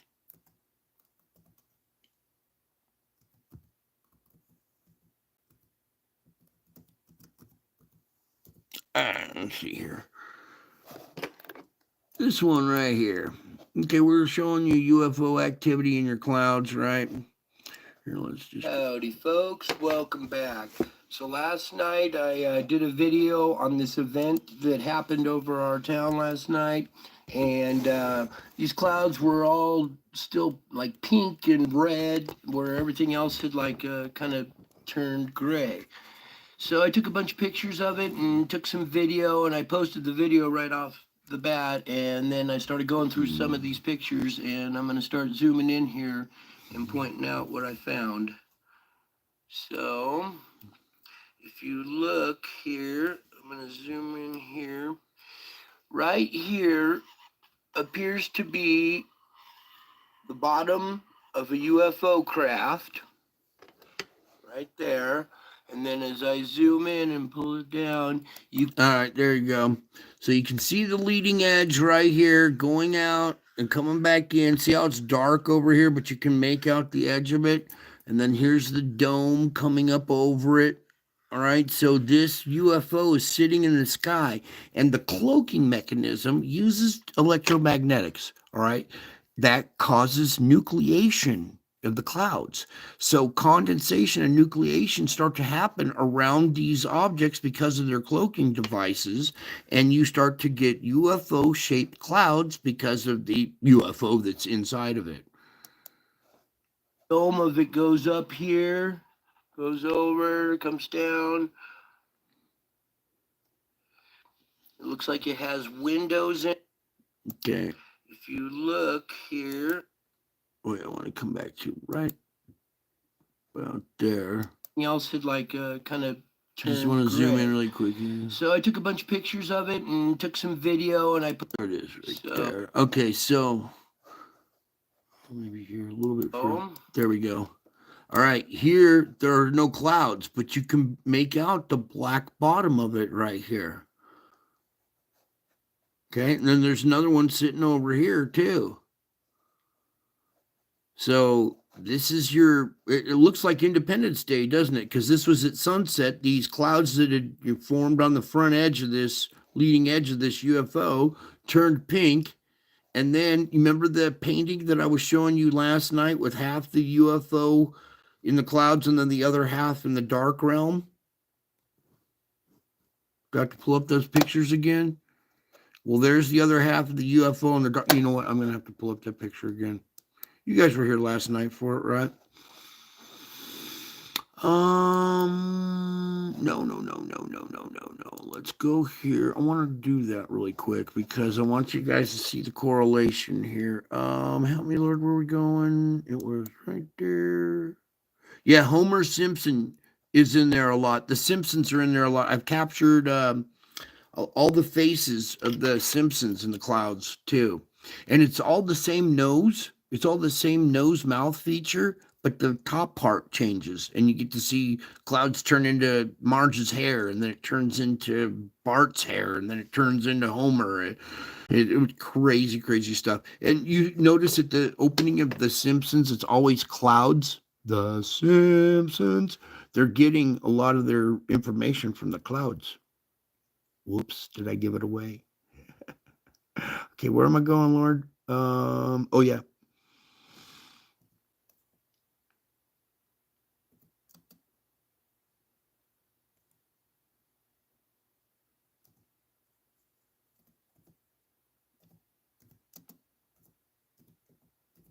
I think it was like that. Something like that I typed in. Come on, Google, you can do it, baby.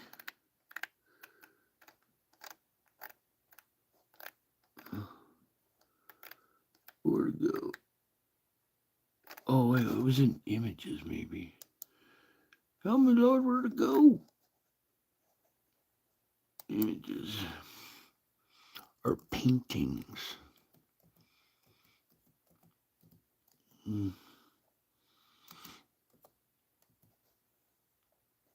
Come on. There we go. There it is, right? That's a video. What was the one thing that I had last night pulled up? Yes, I believe. Bear with me 1 second here. I just want to pull up that one painting if we can. Please, Lord, can we have this? Or was it this one? Maybe it's this one.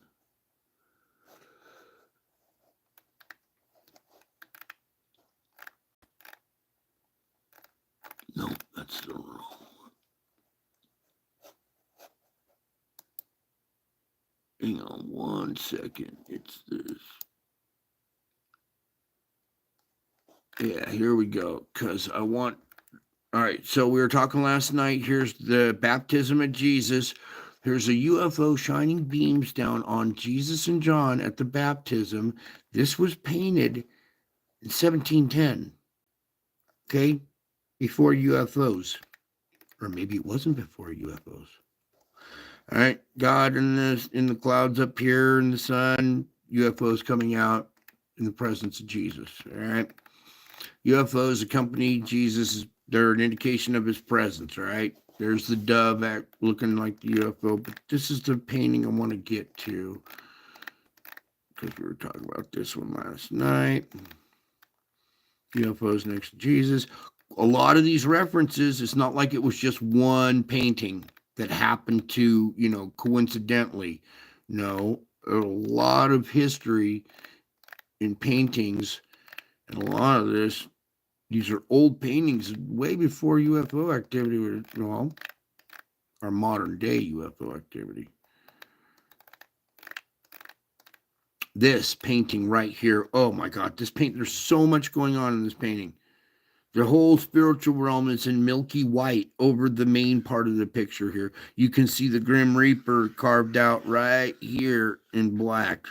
Now, this UFO up here at the top in the lenticular cloud, you see how it comes out of the clouds and goes into another realm? Kind of the dark realm there. because that's inside the shadow of inside the cloak of the shadowy figure. So it's cloaked, right? It's inside the cloak. So let me just kind of zoom in on this UFO. Now, note how part of it is sticking out in the realm that we can see, and the other part, just the edge, is finishing it off right there, much like we see right here. Yes? No? Maybe so? Is that too far of a reach, or can you guys grasp that concept? UFOs causing cloud nucleation looking like clouds, but in the Milky realm, in the white realm, you see the rest of the UFO finished off right there. So this kind of activity right here that this painter saw, this kind of activity happens around me. Yes? No? Maybe so? See it there? Pretty cool. Pretty freaky though at first, you know. I'm like, whoa, what's going on? Wait. What? But eventually I getting used to it here. So all right, going into more photos now. It just occurred to me on that one. There's this guy. Here, let's just pop up one of these. See this slit, cat eye slit right there? So one eye's excuse me, one eye's a cat eye, one's like a normal pupil.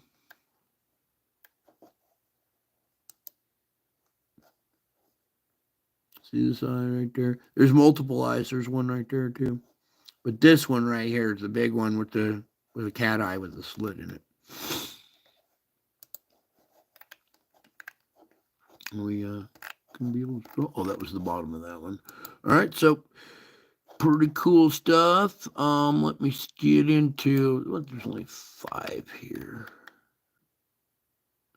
but there was something starting to form here. I just didn't get enough pictures of it. This day had some. Okay, here's the like disgruntled little bulldog type face, just barely there, right here. But I went into the store. This is that same mountain where you see Jesus in the clouds. This is where I was homeless in this little encampment down below this building right there. All right, and then I come out of the store. Little puppy dog or grimacing bulldog face is turned into the Grinch. Took lots of pictures of the Grinch. He turns into the dragon. Oh, thank you. That's what we're doing next. Where is it? Is it on this one? No. Pull up Happy Easter really quick.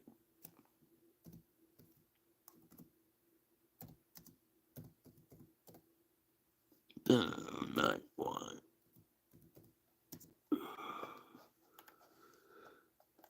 This one right here.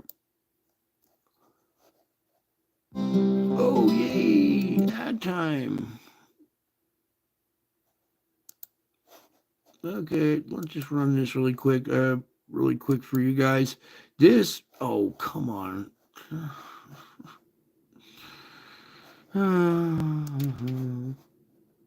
Okay, this image right here was taken by my son. Okay, he knows the activity that happens around me. And I went into the store and he was like, hey, Dad, while you were in the store, this UFO cloud just kind of popped down from the clouds. And so I figured I'd get some pictures of it for you. So he took these pictures. And then upon closer inspection, let's get right about there. We're going to put some audio on. And then I started noticing some other stuff in here that I'm going to point out. Okay, here I've zoomed in on it. Now I'm going to point out something here that I have from my spirit videos. And it's what I call like the etherical realm. And I want you to look right here at this dot and this dot. This is a set of eyes. I'm going to pull it over a little bit. We're going to zoom in.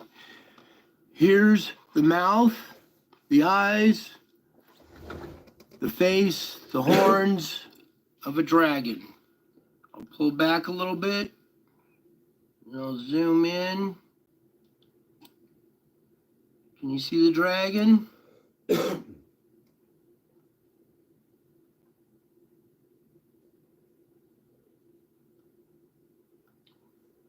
then as I pan back, you can still see the dragon's face as well as this. This is okay. So a lot of these craft come with like an identifier, letting you know who they represent. Okay, so some of these things that you're seeing in your sky are represented by the dragon as well. All right, so there's good and evil out there. And just a little thing there that the UFOs, whoops, that this is, an elaborate hoax. And I got to. Yeah, that's not a hoax, buddy. That's so scary. You got to say hoax because you can't handle the truth. The fact that a giant face that big out by the moon would rattle you to the core unless you're at this channel, Mike. But back to here. As you can see, there was that dragon face that appeared right there in the etherical. Hopefully you can see the eyes there and the horns coming up. So that's more stuff. There's the dragon right there showing up. Okay. Everywhere I go, this stuff follows me. It's just, I stopped taking pictures of it so I can go about my life.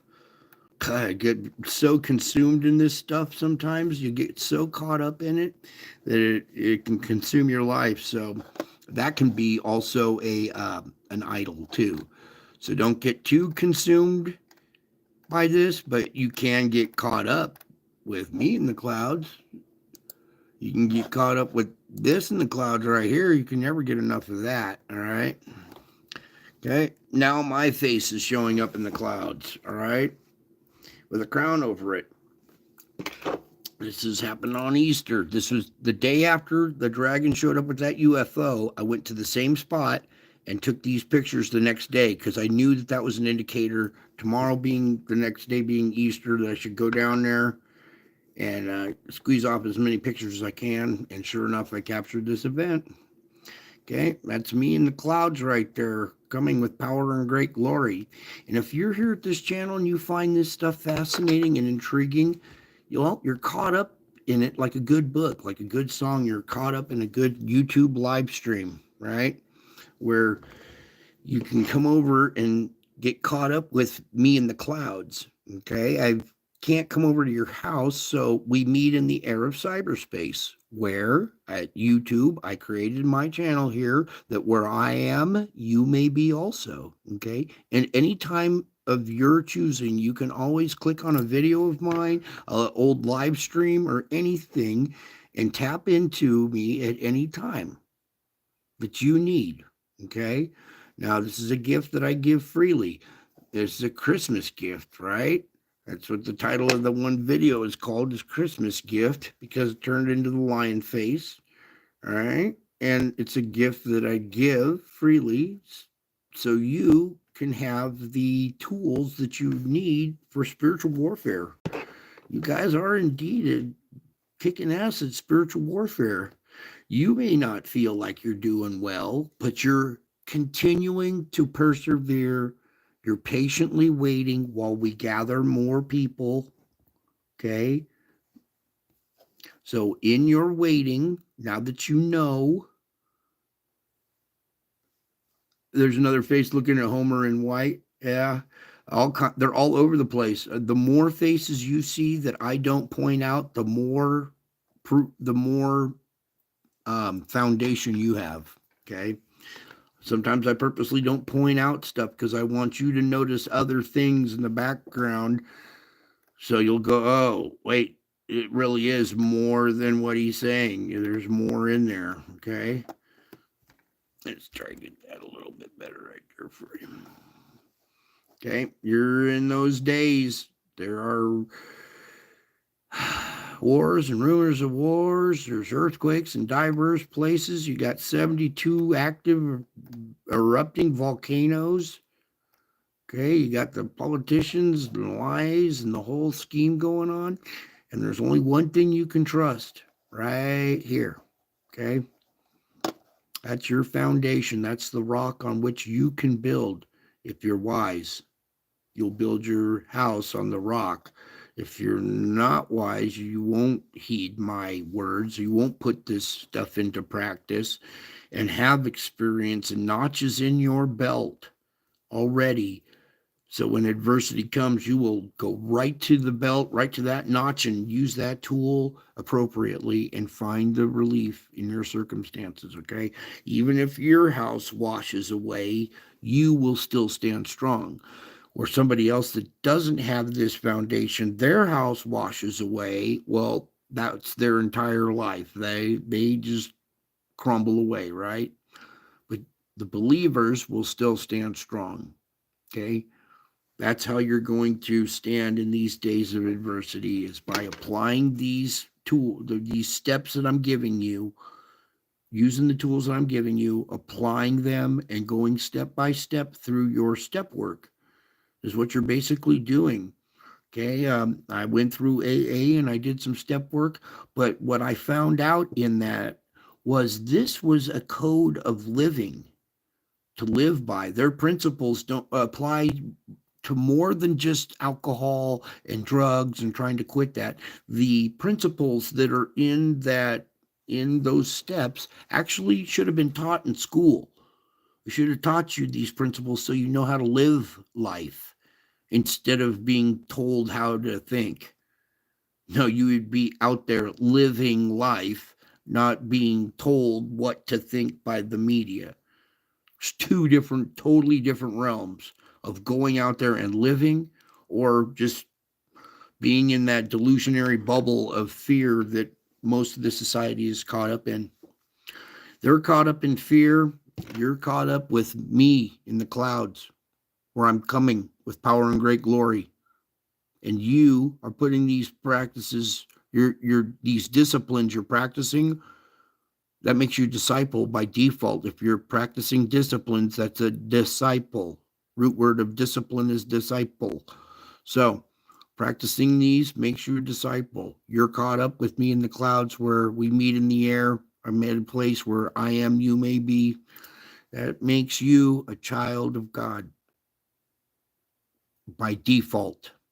That makes you a child of God. The moment you believe me, the moment you trust me, is the moment you're, quote, raptured. Okay, the word rapture is not in the Bible. It talks about being caught up. So the moment the rapture is happening any moment. Being caught up can happen at any moment. There's not a set day or time. It's the moment you decide to trust me. It's the moment you decide to believe me. That's the moment you are caught up with me in the clouds. That's the moment. And it can be at any moment of your choosing. Okay? This happened years ago. This has been going on for years. Okay? Every day for years it's been going on. So there is no set day or time. That's why it says, do not look for a day or a time, because it's over the course of a long period.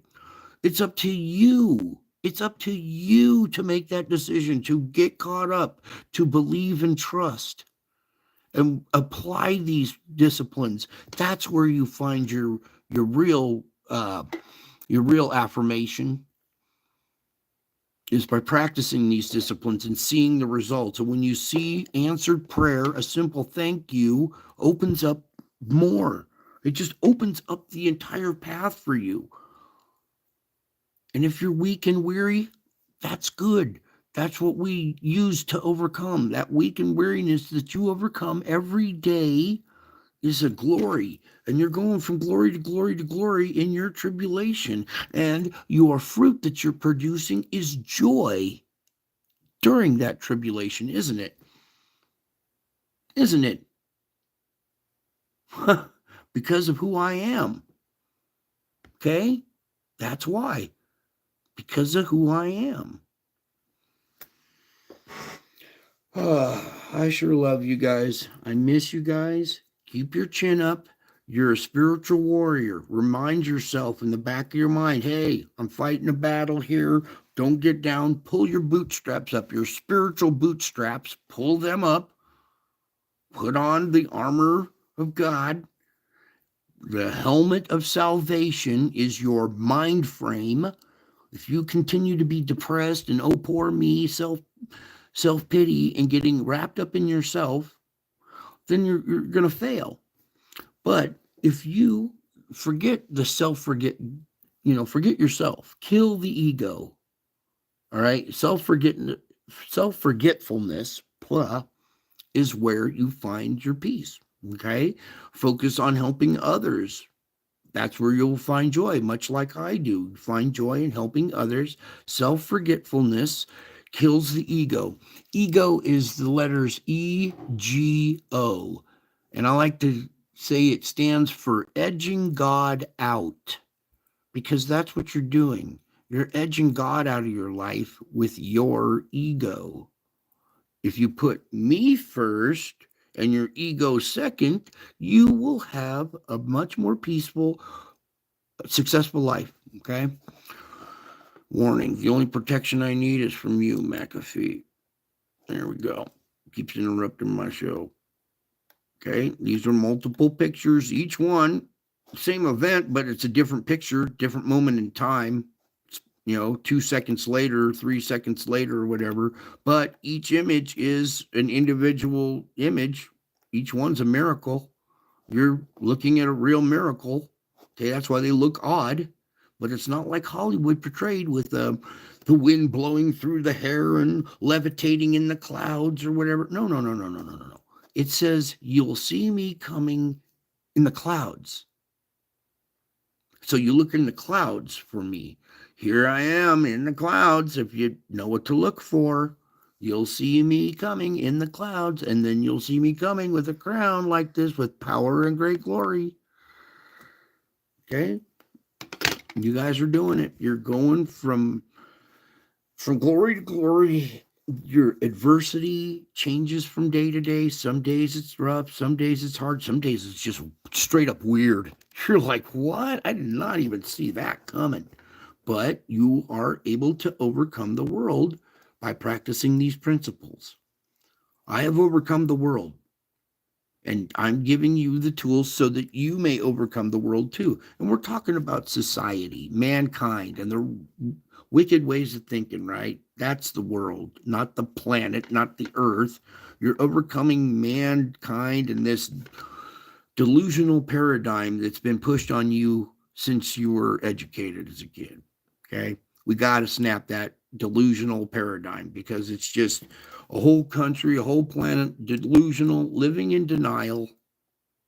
It's a mass psychosis.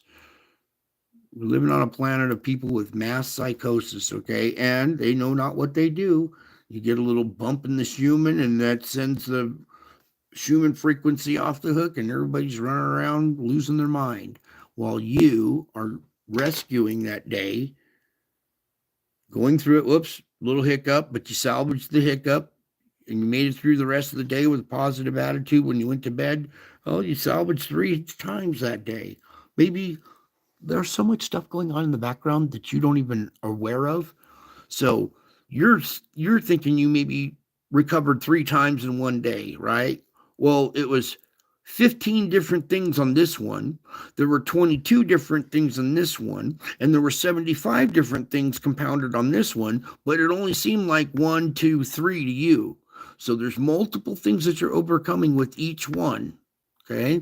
And you're really kicking ass. You guys are going from glory to glory to glory.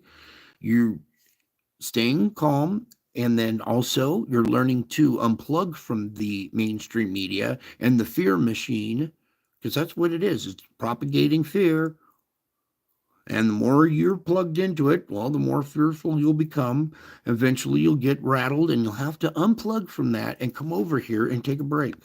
So it's up to you how long you stay plugged in. Okay, you can choose to step away from that negative media and all the bad stories at any time you want, and come over here and take a break, or go out in nature, say a prayer, look up at the clouds. Jesus, I trust you. God, I love you. Grant me the serenity to help me accept this. Whatever prayers work for you. It's just that you're willing to try. The willingness to try. All right. You get knocked down. It's not about your performance. It's about you getting back up, brushing off the dirt and continuing forward. Okay. You don't have, it's a race, but it's not like a timed race. Okay. Where when you get back up, you don't have to sprint and get back up to that speed. You brush yourself off and just go step by step through each day. Sometimes moment by moment. Okay. When you include this in your program every day, start off the day with a God, thank you for another day. Please help me, guide me through the day, help part the waters, the people that are possibly in your path, the waters, help part the waters so I can make it through traffic, make it through the store. Lord, a hedge of protection over my endeavors today. Simple stuff like that. Just little stuff that you practice each day becomes a daily routine, and pretty soon you've got this wired, you've got it down packed. So anything that comes at you, you will be equal and greater than your circumstances. And you'll have that perspective. You're like, wow, I didn't think I was able to do that. And look at this. I actually did it. I overcame it. Wow. So you'll find little treasures that you're able to do much more than you thought. Okay. That's it for tonight. I sure love you guys. Thank you for being here and giving me a moment of your time. You can see how precious it is. The fact that you gave me a few minutes of your time, you got a nice surprise out of it. A lot of people during this course, this procedure here, wouldn't give me 5 minutes of their time to look at this. And I suffered a lot because of, well, they just wouldn't look or listen. But since you guys did, you're justly rewarded, aren't you? For eternity, aren't you? Yes, indeed. You are my children. I am your father. Luke, I am your father. Harley, good to see you. Leslie, thank you for being here. We got Ray was here. Good to see you, Ray. Dawn, thank you for being here, sir. Thank you for showing respect too. Glenda, welcome, sweetie. You're here all the time, but not too chatty. Ooh, Yahuwah-san. Okay, welcome. I hope you enjoyed the show. Barb Reed, thank you for being here. Tina P, Jimmy, yeah. Rose Petal, all right. We got a couple of different names in here. Benjamin Neighbors. I don't feel alone now. It's been a rough couple of days, and it seems like anymore people are only seeing a mirror when they look at me, and that mirror is reflecting the worst parts of themselves. It hurts. Yeah, you're going through it, Benny. Now you know how I feel. Okay, but you can rise above it. You can, dude. All this stuff actually works when it's applied. It really does. All right, that's it for tonight. Love you all. Miss you all. I got to go. And until my next show, I will be back. I am a man of my word, and I said I would be back. I'm back. And I'm still to come, too. So that means you might see me next night. Okay? I'll be back. Love you all. Bye.